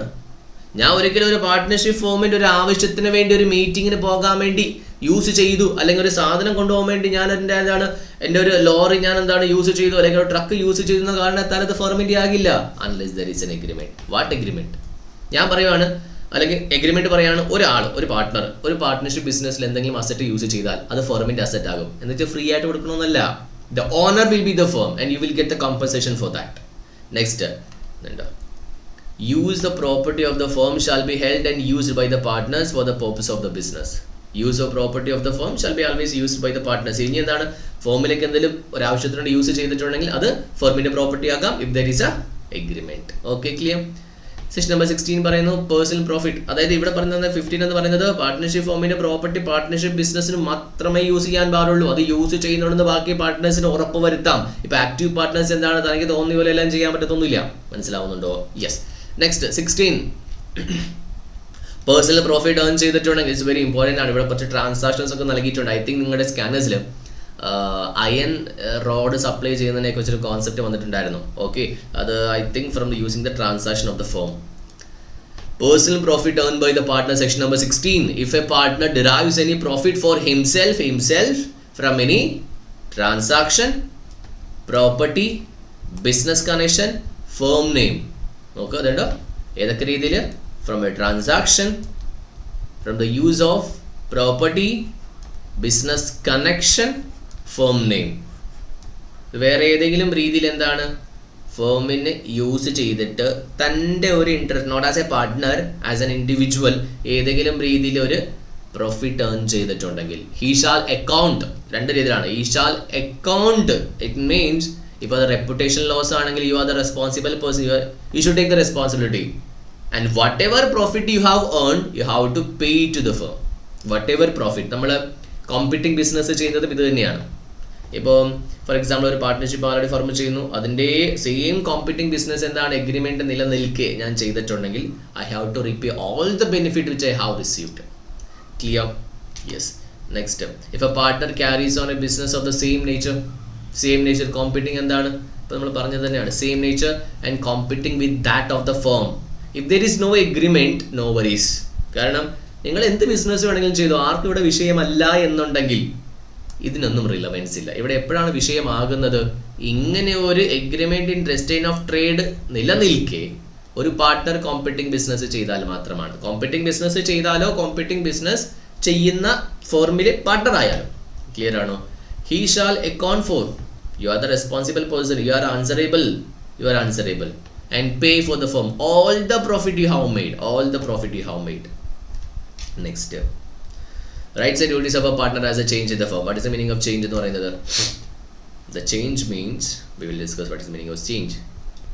ഇവിടെ പറയുന്ന കോൺസെപ്റ്റ് എന്ന് പറഞ്ഞിട്ടുണ്ടെങ്കിൽ പാർട്ട്ണർഷിപ്പ് ഫോമിൽ പല ചേഞ്ചസ് ആകും. അതായത് പുതിയൊരു പാർട്ട്ണർ വരാം, ആൾറെഡി ഉള്ള ഒരു പാർട്ട്ണർ പോകാം, അതൊരു ഡെത്തോ റിട്ടയർമെൻറ്റിൽ പോകാം, അല്ലെങ്കിൽ എന്താണ് ആൾറെഡി ഒറിജിനലി ക്രിയേറ്റ് ചെയ്ത ബിസിനസ് അല്ലല്ല വേറൊരു ബിസിനസ് ഫോം ചേഞ്ച് ചെയ്യാം, അല്ലെങ്കിൽ എന്താണ് ഒരു ഡ്യൂറേഷൻ കഴിഞ്ഞതിന് ശേഷവും കണ്ടിന്യൂ ചെയ്യാം. ഈ ഡ്യൂറേഷൻ കഴിഞ്ഞതിന് ശേഷം കണ്ടിന്യൂ ചെയ്താൽ അത് ഏത് ടൈപ്പ് ആവും നമ്മൾ പറഞ്ഞേ? പാർട്ട്ണർഷിപ്പ് ഇട്ട് വില്ലാകും നമ്മൾ പറഞ്ഞു. അപ്പോൾ ഇവിടെ ഇത്ര മാത്രമേ ഉള്ളൂ. എന്ത് ചേഞ്ചസ് ആയിട്ടുണ്ടെങ്കിൽ തന്നെയും റൈറ്റ്സ് ആൻഡ് ഡ്യൂട്ടീസ്, ഈ where the change occurs in the constitution of the firm, the mutual rights and duties of partners in the reconstituted firm remain same as they were before the change. Appa actually we are not intending to study what is the meaning of change. Actually the heading talks about the mutual rights and duties of partners after a change. അപ്പോൾ ഈ 4 സിനാരിയോയിൽ ഏത് type of changes ആയിട്ടുണ്ടെങ്കിലും change ആവുന്നേക്കാൾ മുമ്പ് എന്താണോ അതേ mutual rights and duties ആയിരിക്കും change ആയതിനു ശേഷം വരിക. അത്രയും ക്ലിയർ അല്ലേ? Okay. So when a firm is constituted for a fixed term, this already we have discussed, right? ഒരു ഫിക്സ്ഡ് ടേം ആണ്, ടേം കഴിഞ്ഞതിന് ശേഷം കണ്ടിന്യൂ ചെയ്താൽ that is partnership at will. അപ്പോൾ ഡയറക്റ്റ് രണ്ട് രീതിയിൽ വരും. ഓക്കെ, ഒന്ന് ക്രിയേറ്റ് ചെയ്ത സമയത്ത് വരും, പിന്നെ ഫിക്സ്ഡ് ഡ്യൂറേഷൻ കഴിഞ്ഞതിന് ശേഷം കണ്ടിന്യൂ ചെയ്യുന്നു. ഇനി ഒരു ഫിക്സ്ഡ് പീരീഡ് അല്ല, ഇനി കണ്ടിന്യൂ ചെയ്താൽ the starting point is called as partnership at will എന്ന് പറയുന്നത്. Okay, where a firm constituted to carry out one or more advantages carries out other advantages undertaking are the same as those respect of the original undertaking. വ്യത്യാസമൊന്നും തന്നെ ഉണ്ടാകില്ല. Okay, same ആയിരിക്കും. Next, relation of partners to the third parties authority. Every partner is liable joint with all other partners separately while he is a partner. Next, actual authority, implied apparent authority ഉണ്ട്. Types of authority എന്ന് പറയുന്നത് നമുക്കറിയാം. Implied authority ഏതൊക്കെയാണ്? Partner to be an agent of the firm, right? Always a partner is agent of the firm for the purpose of business of the firm. തന്റെ individual ആവശ്യത്തിന് വേണ്ടിയല്ല, unnecessary ആവശ്യത്തിന്, unauthorised ആവശ്യത്തിന് വേണ്ടിയല്ല, തന്നെ എന്താണ് ഓത്തറൈസ് ചെയ്ത കാര്യങ്ങൾക്ക് എന്ത് സംഭവിച്ചാലും he is an agent, so the principal is held responsible. Okay, partner acts for himself and his own interest. For example, he is receiving salary, he is receiving the dividend, sorry, it means a profit, he is the share of the interest. He is a principal, not as an agent. When he acts for other partners, he is considered as an agent. Partner acts for his partners. This may be actual authority. It means എല്ലാ പാർട്ട്നേഴ്സും consent ചെയ്തിട്ട് എഗ്രിമെൻറ്റിൽ add ചെയ്തിട്ടാണ് നമ്മൾ ചെയ്യുന്നത്. Implied authority എന്ന് പറഞ്ഞിട്ടുണ്ടെങ്കിൽ it is not implied, it is by the conduct. Normally ഇത് ഒരു കാര്യം ചെയ്യുന്ന സമയത്ത് ഇപ്പോൾ ഫോർ എക്സാമ്പിൾ കണ്ടക്ട് എന്ന് പറയുമ്പോൾ എന്താണ്, ഇപ്പോൾ ഞാനൊരു ഫാക്കൽറ്റി ആണെങ്കിൽ എനിക്ക് പഠിപ്പിക്കാം, എക്സാം ചെയ്യാം, ക്വസ്റ്റ്യൻ ചോദിക്കാം, അല്ലെങ്കിൽ എന്താണ് ഇപ്പോൾ ഉത്തരം പറഞ്ഞില്ലേ പനിഷ്മെൻറ്റ് കൊടുക്കാം. This all my implied authority. Okay, clear. This is the authority of a partner to bind the firm. It's the act of the partner it is done to carry on the business in the kind carried ബൈൻസ് the firm. അതായത് ഒരു ordinary course of business, അതായത് സാധാരണ business ഒരു ഏൽപ്പിച്ച രീതി ഉണ്ടാകും. അതിനനുസരിച്ച് എന്ത് ചെയ്തിട്ടുണ്ടെങ്കിലും എന്താണ് ആ ലയബിലിറ്റി ഫോമിന് വരും. അത് അപ്പോൾ ഇംപ്ലൈഡ് അതോറിറ്റി ചിലത് ഇംപ്ലൈഡ് അല്ല എന്നൊരു കോൺസെപ്റ്റ് ഉണ്ട്. Okay, this one right. ഇതൊക്കെ എന്താണ് ഇംപ്ലൈഡ് അല്ല, ഇത് എക്സ്പ്രസ്ഡ് ആയിരിക്കണം, ഇതിന് വേണേൽ എക്സ്റ്റെൻഡും ലിമിറ്റും എന്ത് വേണമെങ്കിലും ചെയ്യാമെന്ന് നമ്മൾ പഠിച്ചിട്ടുണ്ട്. അപ്പോൾ ഇവിടെ ഏതൊക്കെ രീതിയിലാണ് consequences? Third party and firm, individual partner and firm രീതിയിലാണ് കോൺസിക്വൻസസ് നമുക്ക് വരിക. Principal represent and okay. So principal firm as well as a partner of other represent is regarded by the law represented that other law as the authority. ഇത് അപ്പറൻറ്റ് and implied authority ആണ് നമ്മൾ അവിടെ പഠിച്ച അതേ concept തന്നെയാണ് section 22 ഒക്കെ relate ചെയ്ത് നമ്മൾ പഠിക്കുന്ന ഒരു സംഭവം. അപ്പോൾ ഇവിടെ ഏറ്റവും കൂടുതൽ ഇമ്പോർട്ടൻ്റ് ഒരു സംഭവം എന്ന് പറഞ്ഞിട്ടുണ്ടെങ്കിൽ ഏതൊക്കെയാണ് out of the scope of implied authority, അല്ലെങ്കിൽ ഇതൊക്കെ എന്തായിരിക്കണം എപ്പോഴും എക്സ്പ്രസ്ഡിലായിരിക്കണം. എന്താ ആർബിട്രേഷൻ ഡിസ്പ്യൂട്ട് കൊടുക്കുന്നത്, ബാങ്ക് അക്കൗണ്ട് ഓപ്പൺ ചെയ്യുന്നത്, കോംപ്രമൈസ് റിലിക്വിഷ് ചെയ്യുന്നത്, അല്ലെ ഏതെങ്കിലും രീതിയിലുള്ള compromise any claim claimed by the firm. Firm claim ചെയ്തതിനെ നാളെ വേണ്ടാന്ന് വെക്കുന്നതും ഫേം തന്നെ ആയിരിക്കണം. അല്ലെങ്കിൽ എന്താണ് ഫേം കേസ് ഫയൽ ചെയ്തത് ഒരിക്കലും ഒരു പാർട്ട്ണറിന് വിഡ്രോ ചെയ്യാൻ പറ്റില്ല. ഒരിക്കലും പറ്റത്തില്ല എന്നാട്ടോ, പറ്റും, പക്ഷേ they must have the expressed authority to do that. Next, ഏതെങ്കിലും ലയബിലിറ്റി ഫോമിന് അഗേൻസ്റ്റ് വരുമ്പോൾ ആക്സെപ്റ്റ് ചെയ്യാനും പറ്റത്തില്ല. ഇമ്മൂവബിൾ പ്രോപ്പർട്ടി അക്വയർ ചെയ്യാനും ട്രാൻസ്ഫർ ചെയ്യാനും, എന്ന് വെച്ചാൽ മൂവബിൾ പ്രോപ്പർട്ടി എല്ലാം അങ്ങനെ ചെയ്യാൻ പറ്റുന്നില്ല, ലിമിറ്റേഷൻസും ഉണ്ടാകാം. നെക്സ്റ്റ്, വേറൊരു ബിസിനസ്സിലേക്ക് എൻ്റർ ചെയ്യുന്ന രീതിയെ കുറിച്ചാണ് പറയുന്നത്. നെക്സ്റ്റ് സെക്ഷൻ 22, പാർട്ട്ണർഷിപ്പ് ഫേമിനെ ബൈൻഡ് ചെയ്യണമെന്നുണ്ടെങ്കിൽ, അതായത് ഒരു പാർട്ട്ണർ ചെയ്തൊരു കാര്യത്തിന് പാർട്ട്ണർഷിപ്പ് ഫേം റെസ്പോൺസിബിലിറ്റി ഏറ്റെടുക്കണമെന്നുണ്ടെങ്കിൽ in order to bind the firm, first one, an act instrument done executed by a partner other person on behalf of the firm shall be done executed in the firm name. Okay, ഏത് നെയിമിലായിരിക്കണം? firm name or in any other expressing implying an intention to buy the firm. അങ്ങനെ ഉണ്ടെങ്കിൽ മാത്രമാണ് you must be within your authority and you have to do everything in the firm name. So if the firm is not represented, the firm is not responsible. Okay, when authority may be restricted, the implied authority of a partner may be extended or restricted between the partners by a contract. ഇവിടെയാണ് നമ്മൾ third പാർട്ടിക്ക് അറിഞ്ഞിരിക്കണം എന്നൊരു concept നമ്മൾ പഠിക്കുന്നത്. ഇവിടെ നോക്കുക, when restrictions implied, അതായത് this one, implied authority shall be take effective. Conditions under the restrictions imposed on the implied authority of a partner shall be effective against the third party. എപ്പോൾ the third party knows the restriction. ഇവിടെ നമ്മൾ and പിന്നെ or നോക്കിയിട്ട് confusions ആക്കാറുണ്ട്. So this is a situation 1, this is a situation 2. So there is no relevance for this and or in between these statements. Okay, അപ്പോൾ എപ്പോഴൊക്കെയാണ് if the third party knows a restriction, ഇപ്പോൾ for example പറയുകയാണെങ്കിൽ ചായക്കടയിൽ ഒരുത്തിന് ചായ അടിക്കാനുള്ള implied authority ഉണ്ട്, അതിന് വേണമെങ്കിൽ എന്ത് ചെയ്യാം, നമുക്ക് റെസ്ട്രിക്ഷൻ ചെയ്യാം. എന്താണ്, ഇവന് ചായ അടിക്കാനില്ല, അധികാരമില്ല. ഓക്കെ, അത് ചായ അടിക്കാനില്ല എന്ന് തേർഡ് പാർട്ടിക്ക് നല്ലപോലെ അറിയാം, എന്നിട്ട് ചായ മേടിച്ച് കുടിച്ചു, എന്തെങ്കിലും സംഭവിച്ചാൽ no one is responsible. കാരണം അവന് ചായ അടിക്കാൻ അധികാരമില്ല നല്ലപോലെ നിങ്ങൾക്ക് അറിയത്തില്ലേ. കാരണം ഇംപ്ലൈഡ് അതോറിറ്റി റെസ്ട്രിക്റ്റ് ചെയ്യുമ്പോൾ there is responsibility with the partners to അറിയിക്കാൻ വേണ്ടിയുള്ള റെസ്പോൺസിബിലിറ്റി ഉണ്ട്. ഇപ്പോൾ തേർഡ് പാർട്ടിക്ക് അറിഞ്ഞിട്ട് തന്നെയാണ് പിന്നെ എൻ്റർ ചെയ്തെങ്കിലോ ഫേം ഈസ് നോട്ട് റെസ്പോൺസിബിൾ. അറിഞ്ഞിട്ടും പിന്നെ എന്തിനാണ് നമ്മൾ പറഞ്ഞില്ല, അറിഞ്ഞിട്ടും പോയി എന്തിനാ കുഴി ചാടുന്നേ, നിങ്ങൾ തന്നെ റെസ്പോൺസിബിൾ, പോകണ്ട എന്ന് പലവട്ടം പറഞ്ഞതല്ലേ, പിന്നെ എന്തിനാ പോയത്? കറക്റ്റ് അല്ലേ? Yes, the third party doesn't know that he is dealing with the partner of the firm. അതായത് ഫേം നെയിം റെപ്രസെൻറ്റ് ചെയ്യപ്പെടുന്നില്ലെന്ന് വെച്ചോ, ഹിസ് പ്യോർലി ഇപ്പോൾ ഞാനൊരു പാർട്ട്ണറാണ്, പക്ഷേ ഞാനിപ്പോൾ ഒരു കോൺട്രാക്ട് ചെയ്യുന്ന സമയത്ത് ഞാൻ ഫേമിൻ്റെ പേരോ അല്ലെങ്കിൽ ആ ഒരു തേർഡ് പാർട്ടിക്കോ ഞാനൊരു പാർട്ട്ണർ ആണെന്നോ അറിയത്തില്ല. It means he is just dealing with a person, not with a firm. If it is not dealing with the firm, then the firm is not responsible, because ഫേമിനെ ബൈൻഡ് ചെയ്യണമെന്നുണ്ടെങ്കിൽ the firm name has to come. Clear ആണോ? Yes. Partners authority in emergency, ചില emergency situation, ഇതൊക്കെ important ആണ്. ഇവിടെ emergency എന്താന്ന് പറഞ്ഞ് define ചെയ്യുന്നുണ്ട്. A partner has an authority to do all such act. What is the purpose? To protect the firm from the losses. നോക്കുക, A partner as N authority Even though he is not authorized to do all such act for the purpose of protecting the firm from the loss, normally ordinary prudence, ഒരു സാമാന്യ മനുഷ്യൻ similar സർക്കംസ്റ്റൻസസിൽ എങ്ങനെ ചെയ്യുന്നു അതേ രീതിയിൽ ഇങ്ങനെ നമ്മൾ എന്താ പറയുക കണ്ടറിഞ്ഞ് ചെയ്യുക എന്ന് പറയില്ലേ. ഇപ്പോൾ നമ്മൾ കല്യാണ വീട്ടിൽ ചെന്നാൽ എന്താണ്, നമ്മളൊന്ന് കണ്ടറിഞ്ഞ് എന്തെങ്കിലുമൊക്കെ സഹായങ്ങൾ വേണമെങ്കിൽ ചെയ്യും. ദാറ്റ് ഈസ് എ കണ്ടറിഞ്ഞ് ചെയ്യുക എന്ന് പറയുന്നത്. അങ്ങനെ ഉണ്ടെങ്കിൽ അതിൻ്റെ റെസ്പോൺസിബിലിറ്റി ആർക്കാണ്? ഫേമിനാണ്. അപ്പോൾ ഇവിടെ ഏറ്റവും കൂടുതൽ you have to define what is meaning of emergency.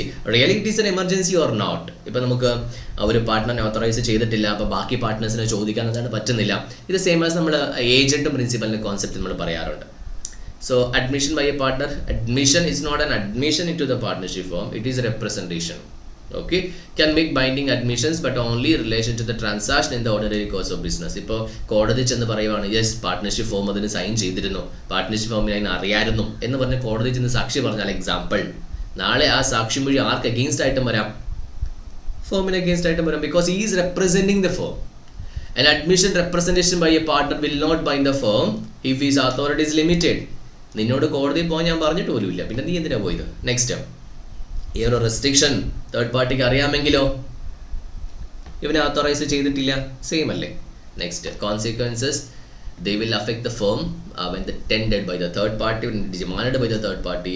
They may not have the same effect in the case of dispute between the partners themselves. ഇപ്പോൾ പാർട്ട്നേഴ്സ് തമ്മിൽ ഒരു ഡിസ്പ്യൂട്ട് ഉള്ള സമയത്ത് ഒരു പാർട്ട്ണർ പറയുകയാണ് മറ്റേ പാർട്ണർ അങ്ങനെ ചെയ്തു കേട്ടോ, ഇവൻ അങ്ങനെ ചെയ്തു കേട്ടോ, അത് അംഗീകരിക്കാൻ പറ്റില്ല. കാരണം what is the reason he is telling the same? അങ്ങനെ പറയുന്നത് എന്തിനു വേണ്ടിയാണ്? മറ്റേ പാർട്ട്ണറിന് പണി കൊടുക്കാൻ വേണ്ടിയല്ലേ. അപ്പോൾ ഡിസ്പ്യൂട്ട് ഉള്ള സമയത്ത് ഈ പറഞ്ഞ റെപ്രസെൻറ്റേഷൻ അഡ്മിഷൻസ് നടക്കില്ല. നോർമലി പോകുന്ന സമയത്ത് ദാറ്റ് ഈസ് പോസിബിൾ. അപ്പോൾ ഇത്രയും ക്ലിയർ അല്ലേ? യെസ്. എന്തെങ്കിലും ഡൗട്ട് ഉണ്ടെങ്കിൽ അപ്പോൾ തന്നെ എന്താണ് നിങ്ങളൊന്ന് മാർക്ക് ചെയ്ത് വെക്കുക, എന്നിട്ട് ചോദിക്കുക. യെസ്.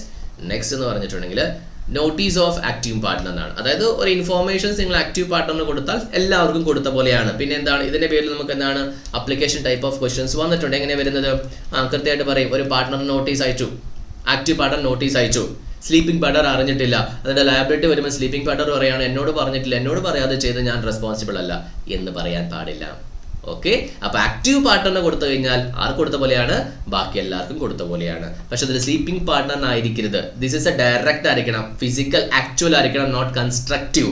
അതായത് ആക്റ്റീവ് പാർട്ട്ണർ അവിടെ ഇല്ലായിരുന്നു, അതുകൊണ്ട് തൽക്കാലം നമ്മൾ ഒരു സ്ലീപ്പിംഗ് പാർട്ട്ണറിനെ ഏൽപ്പിച്ചു. നോ നോ നോ നോ, അത് നടക്കില്ല. ഓക്കെ, ദ നോട്ടീസ് എന്ന് പറയുന്നത് നോട്ടീസ് അയക്കണം എന്നല്ല കേട്ടോ, any informations gathered by the active partner എന്ന് പറയുന്നത്. Okay, on matters related to the affairs of the firm operate as a notice of the firm. ഒരു പാർട്ട്ണറിന്റെ വ്യക്തിപരമായ കാര്യങ്ങൾക്കല്ല, മനസ്സിലാവുന്നുണ്ടോ? ബിസിനസ് കാര്യങ്ങൾക്കാണ്. ഫ്രോഡിലൊക്കെ എന്താണ്? ഫ്രോഡിൽ ആരെന്തെങ്കിലും പറയോ? ഇല്ല. Okay, yes. Or committed with the consent of the partner, അതൊന്നും ഇവിടെ നടക്കില്ല.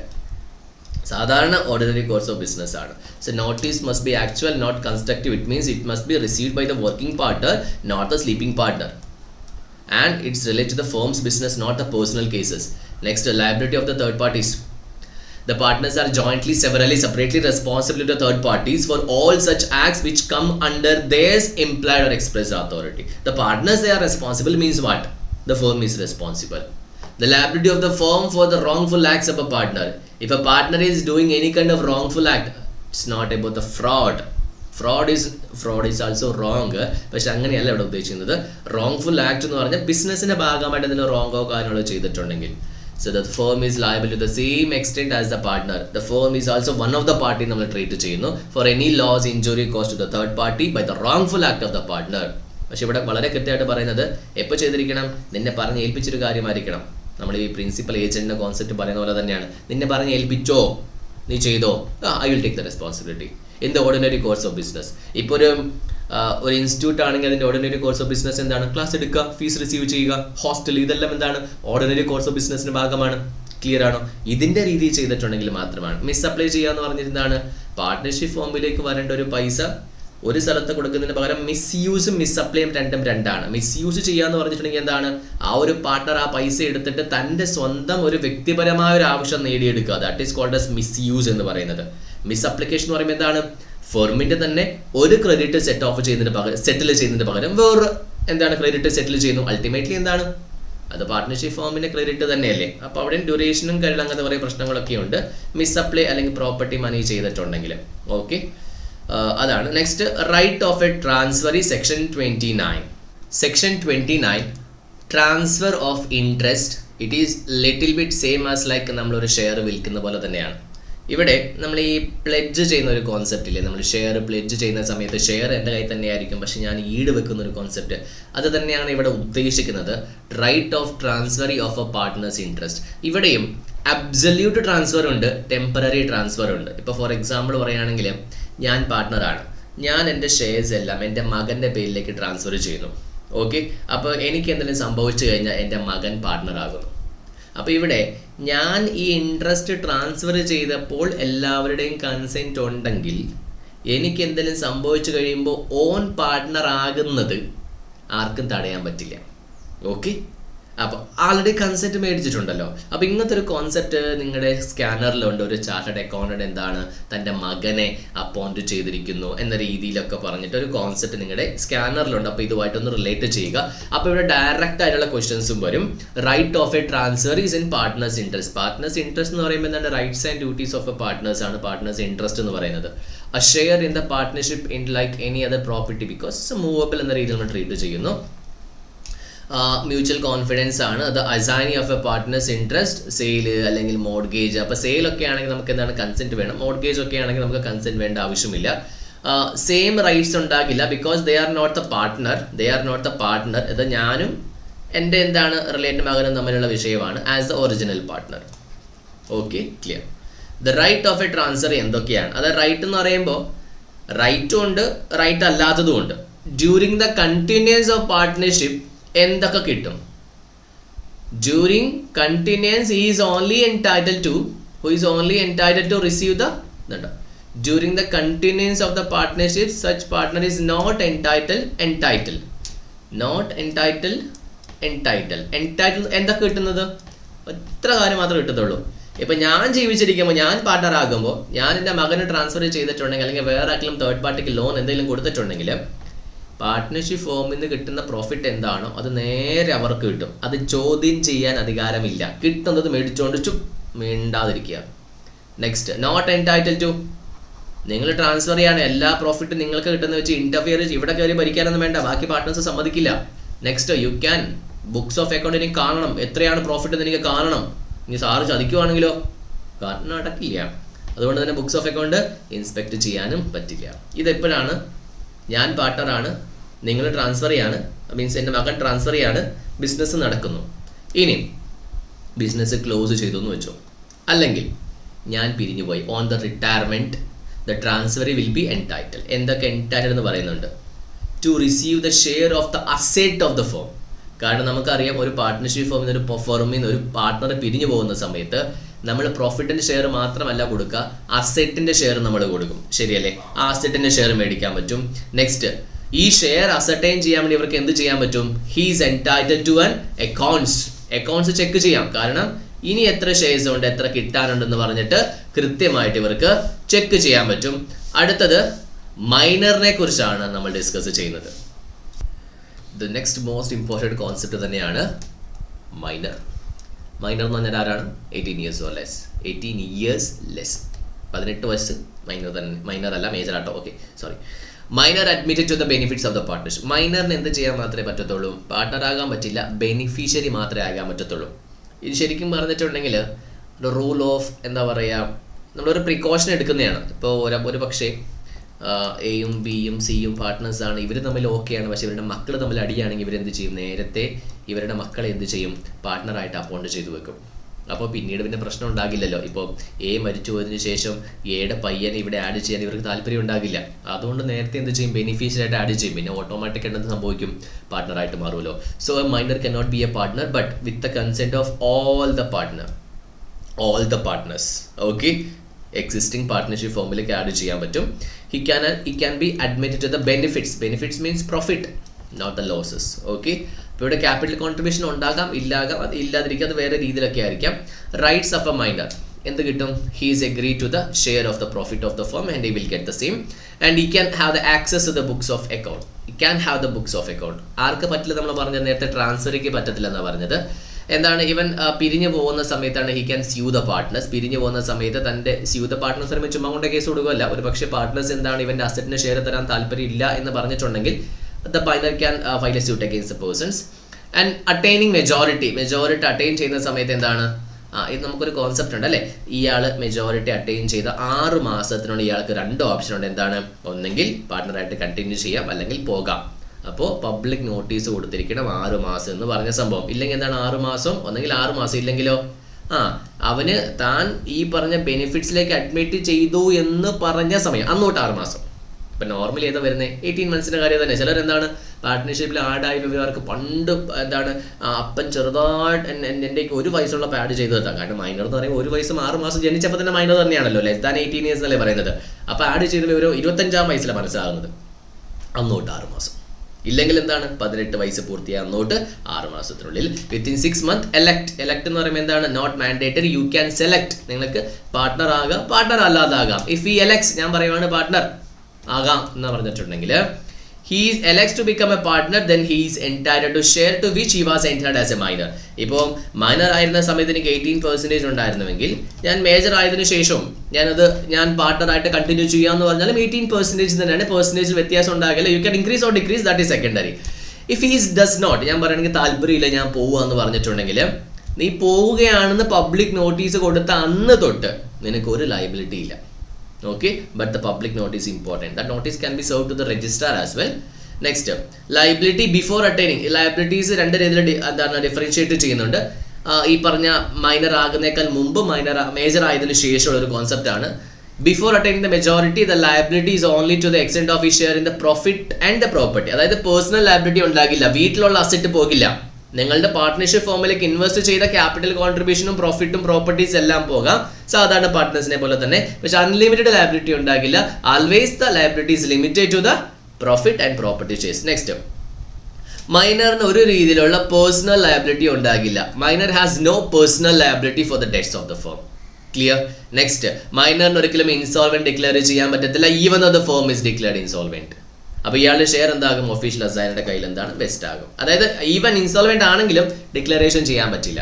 ഇനി when he becomes a partner after attaining the majority 6 months notice കൊടുക്കുന്നു. നോട്ടീസ് കൊടുത്ത അന്ന് തൊട്ട് he can or he cannot be a partner. അവൻ പറയാണ് ഞാൻ കണ്ടിന്യൂ ചെയ്യുന്നു. അങ്ങനെ ഉണ്ടെങ്കിൽ നിങ്ങൾ ബെനിഫിറ്റ്സിലേക്ക് എന്നുണ്ടോ, he becomes personally liable to the parties for the all acts of the firm since he was admitted to the benefits. അപ്പോൾ നിങ്ങൾ മേജർ ആയതിനു ശേഷം വരുന്ന ഓക്കെ ഞാൻ കണ്ടിന്യൂ ആകാം എന്ന് തൊട്ട് പറയുന്ന ഒരു സംഭവമല്ല. ഇപ്പോൾ ഫോർ എക്സാമ്പിൾ പറയുകയാണെങ്കിൽ ഇതാണ് ബെനിഫിറ്റ്സിലേക്ക് ആഡ് ചെയ്തത്, ഇതാണ് നമ്മൾ പബ്ലിക് നോട്ടീസ് കൊടുക്കുന്നത്. അപ്പം നോർമലി എന്താണ്, പബ്ലിക് നോട്ടീസ് കൊടുത്ത ഇന്ന് തൊട്ട് ലയബിൾ ആയാൽ മതി. എങ്ങനെ, അൺലിമിറ്റഡ് ലയബിലിറ്റി. പക്ഷെ ഇവിടെ അങ്ങനെയല്ല, ഇന്ന് തൊട്ടുള്ള കാര്യങ്ങൾക്കും പിന്നീടും അൺലിമിറ്റഡ് ലയബിലിറ്റി വരും. കാരണം ഇത്രയും നാളും നീ ഒരു ബെനിഫിറ്റ് എൻജോയ് ചെയ്തില്ലേ, അതെല്ലാം തിരിച്ചു കൊടുക്കേണ്ടി വരും. ഏതൊരു ഈക്വാലിറ്റി, ഒരു എന്താണ് ഈക്വിറ്റി ജസ്റ്റിസിന്റെ ഭാഗമായിട്ട് ചെയ്യുന്നതാണ്. അപ്പോൾ ഇവിടെ his share and property same ആയിരിക്കും, അതിനകത്ത് ഒരു വ്യത്യാസം ഉണ്ടാകില്ല. നേരത്തെ പറഞ്ഞ പോലെ 18% ആണെങ്കിൽ ഇപ്പോഴും അത് 18% തന്നെയായിരിക്കും, ഒരു ഇതിൽ വ്യത്യാസം ഉണ്ടാകില്ല. When he elects not to become a partner എന്ന് പറഞ്ഞിട്ടുണ്ടെങ്കിൽ പബ്ലിക് നോട്ടീസ് കൊടുക്കുന്നോടം വരെ ഉണ്ടാവുകയുള്ളൂ. ഇവിടെ നോക്കാം, his rights and liabilities continue to those a minor up to the date of giving public notice. Elects not to become, നിങ്ങൾ public notice കൊടുക്കുന്ന ആ ഒരു മൈനർ ഇല്ല ഞാൻ പോവുകയാണെന്ന് പറയുന്ന അന്ന് അയാളുടെ ലയബിലിറ്റി എല്ലാം തീർന്നു. Okay, his share shall not become liable for any acts of the personal liability വരില്ല ഒരിക്കലും. പക്ഷേ ആ ഒരു പ്രോഫിറ്റോ ലോസോ ഇന്ന് ഞാൻ നോട്ടീസ് കൊടുത്തു, നാളെ ഒരു പുതിയ ബിസിനസ് ഇത് പൊട്ടിപ്പോയി, I'm not responsible person because ഞാൻ അപ്പോൾ എന്താണ് ആൾറെഡി റിട്ടയർ ആയിട്ടുണ്ടായിരുന്നു, ഞാൻ പോവാന്ന് പറഞ്ഞിട്ടുണ്ടായിരുന്നു. He shall entitled to sue the partners. എങ്ങനെ, പ്രോപ്പർട്ടിയിലെ ഷെയർ തന്നിട്ടില്ലെങ്കിൽ. ആൻഡ് സച്ച് മൈനറിന് എന്താണ്, may be noted that such minor shall give notice to the registrar. Public നോട്ടീസിന് പകരം സെക്ഷൻ 31 ഇൻട്രൊഡക്ഷൻ ആണ്. No partner shall be introduce as a partner firm without the consent of all existing partners ആണ്. A partner who is introduce as a firm ഒരിക്കലും എന്താണ് പണ്ട് ചെയ്ത കാര്യങ്ങൾക്ക് liable ആകില്ല, ബിഫോർ ചെയ്ത കാര്യങ്ങൾക്ക്. ഇനി റിട്ടയർമെന്റ് എന്ന് പറയുമ്പോൾ എന്താണ്, with consent of all other partners retire ചെയ്യാം, അല്ലെങ്കിൽ എക്സ്പ്രസ് എഗ്രിമെന്റ് പ്രകാരം റിട്ടയർ ചെയ്യാം. ഇനി വില്ലാണെങ്കിൽ എന്താണ്, വില്ല് എങ്ങനെ റിട്ടയർ ചെയ്യുന്നത്, ഒരു പാർട്ട്ണർ ബാക്കി പാർട്ട്നേഴ്സിന് നോട്ടീസ് കൊടുത്തിട്ട് പറയാണ് വി ആർ ഗോയിങ് ടാറ്റ, നമുക്ക് നിർത്താം. ഓക്കെ, അപ്പോൾ ഇവിടെ retiring partners continues to be liable to the third party. അതായത് നിങ്ങൾ റിട്ടയർ ചെയ്തതിനു ശേഷം പാസ്റ്റ് ചെയ്ത എല്ലാത്തിനും നിങ്ങൾ ലയബിൾ ആണ്, അല്ലെങ്കിൽ ക്രെഡിറ്ററുമായിട്ട് എഗ്രി ചെയ്തിട്ട് ആ ഒരു ലയബിലിറ്റി നിങ്ങൾ പോകണം. ഫ്യൂച്ചറിൽ ഒരിക്കലും ലയബിൾ ആയിരിക്കില്ല ഫ്യൂച്ചർ ട്രാൻസാക്ഷൻസിന്. And acts of the firm after his retirement not liable. Until the public notice is given. അതായത് ആക്റ്റീവ് പാർട്ട്നേഴ്സിന്റെ കോൺസെപ്റ്റ് മാത്രം അത് പറയുന്നത്. ഇപ്പോൾ ഒരു ആക്റ്റീവ് പാർട്ട്ണർ പിരിഞ്ഞു പോയാൽ, പിരിഞ്ഞു പോകുന്നേക്കാൾ മുമ്പുള്ള എല്ലാത്തിനും ലയബിൾ ഓബിയസ്ലി വരും. പിരിഞ്ഞു പോയതിനു ശേഷവും ലയബിലിറ്റി വരും if you are a active partner and has not given the public notice. ഒന്നെങ്കിൽ എന്താണ് ആ പബ്ലിക് നോട്ടീസ് ഇവന് കൊടുക്കാം, അല്ലെങ്കിൽ എനി അതർ പാർട്ട്ണർ കൊടുത്താലും സെയിം വാലിഡിറ്റി ആയിരിക്കും. Okay, retired partner will not be liable to third party if the latter deals with the firm without knowing that he was a partner. The retired partner will not be liable to any third party. എങ്ങനെ? ഇവൻ sleeping പാർട്ട്ണറിന്റെ കാര്യം ഉദ്ദേശിക്കുന്നത് മനസ്സിലാവുന്നുണ്ടോ? Sleeping partner നോട്ടീസിന്റെ ആവശ്യമില്ല.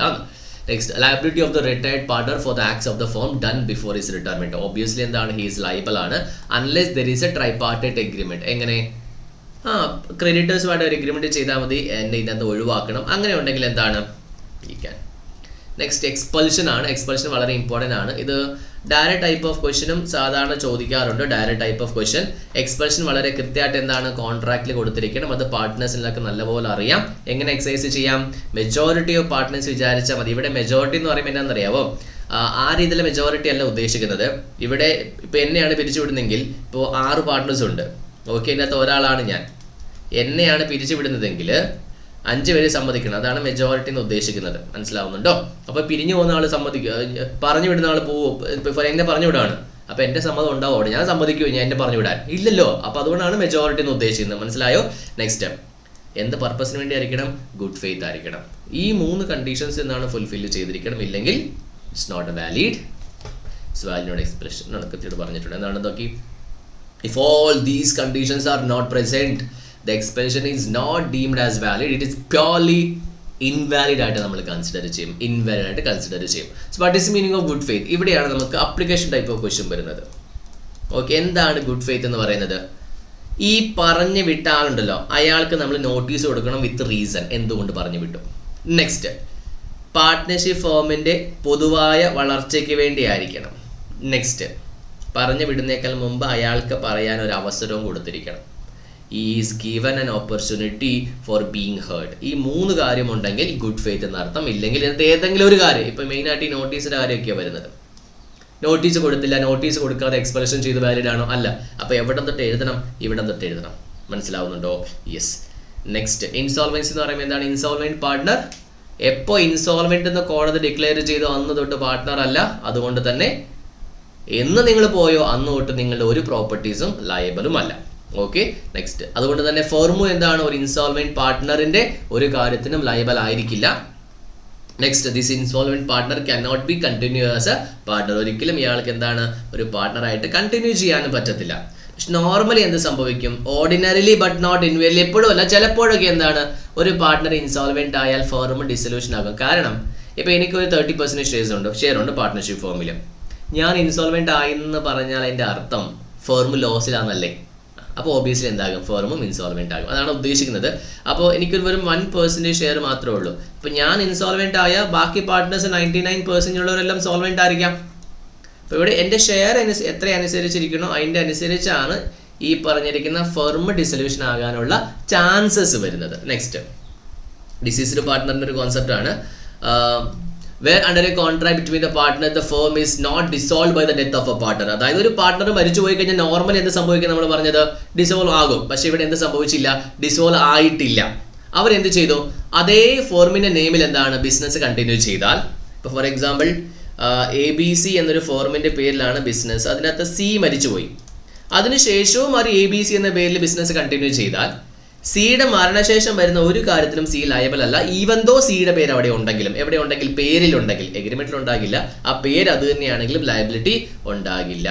Next, outgoing partner to carry the competing business. ഇതും same as നമ്മൾ section 27 അവിടെ പറഞ്ഞ റെസ്ട്രിക്ഷൻ തന്നെയാണ്. Contract between the partners and outgoing partner may carry the business of the competing. He may advertise such business. എല്ലാം ചെയ്യാൻ പറ്റും, പ്രശ്നമൊന്നുമില്ല.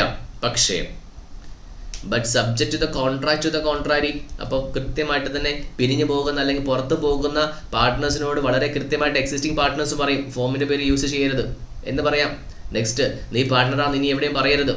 Next, നമ്മൾ പാർട്ട്ണർഷിപ്പ് ബിസിനസ്സിൽ ഉണ്ടായിരുന്ന സമയത്തുള്ള കസ്റ്റമേഴ്സും ക്ലയൻറ്റുമായിട്ട് പിന്നെ ഡീൽ ചെയ്യരുത്. നീ അവിടെ ഒരു റിക്വസ്റ്റിനും പോകരുത്. ഈ 3 റെസ്ട്രിക്ഷൻസും ചെയ്യാൻ പറ്റും. Next, a partner make an agreement with his partners on ceasing to be a partner. He will not carry on the business of that firm. Okay. If the restrictions import are reason, ഈ ഒരു സംഭവത്തിന് application type of question ചോദിക്കും. ഇങ്ങനെ പറഞ്ഞോ, നീ പിരിഞ്ഞു പോയ ജന്മത്തിൽ ബിസിനസ് ചെയ്യരുത്, ഇന്ത്യയിൽ ബിസിനസ് ചെയ്യരുത്, അതൊക്കെ അൺറീസണേബിളാണ്. ഒരു പ്രാക്ടിക്കലായിട്ട് ചിന്തിക്കുക. ഫോർ എക്സാമ്പിൾ, ഒരു 5 കിലോമീറ്ററിൻ്റെ ചുറ്റളവിൽ ചെയ്യരുത്, 2 മാസത്തിന് ചെയ്യരുത്, അതൊക്കെയാണ് റീസണേബിൾ. അപ്പോൾ ഇവിടെ റീസണേബിൾ കണ്ടുപിടിക്കാൻ കുറച്ച് ജനറൽ നോളേജ് നമ്മൾ യൂസ് ചെയ്യേണ്ടി വരും. ഓക്കെ, ഒരിക്കലും തുടങ്ങരുത്, you have to should not start in India, should not start in world, അതൊക്കെ എൻറ്റയർലി എന്താണ്, അൺറീസണേബിൾ ആണ്. സോ സച്ച് എഗ്രിമെന്റ് വാലിഡ് ആകുന്ന എപ്പോഴാണ്, അത് എഗ്രിമെന്റ് വാലിഡ് ആട്ടോ, പക്ഷെ അത് എപ്പോഴും എന്തായിരിക്കണം, റെസ്ട്രിക്ഷൻസ് എന്ന് പറയുന്നത് റീസണേബിൾ ആയിരിക്കണം. റീസണേബിൾ അല്ലെങ്കിൽ വാലിഡ് ആയിരിക്കില്ല.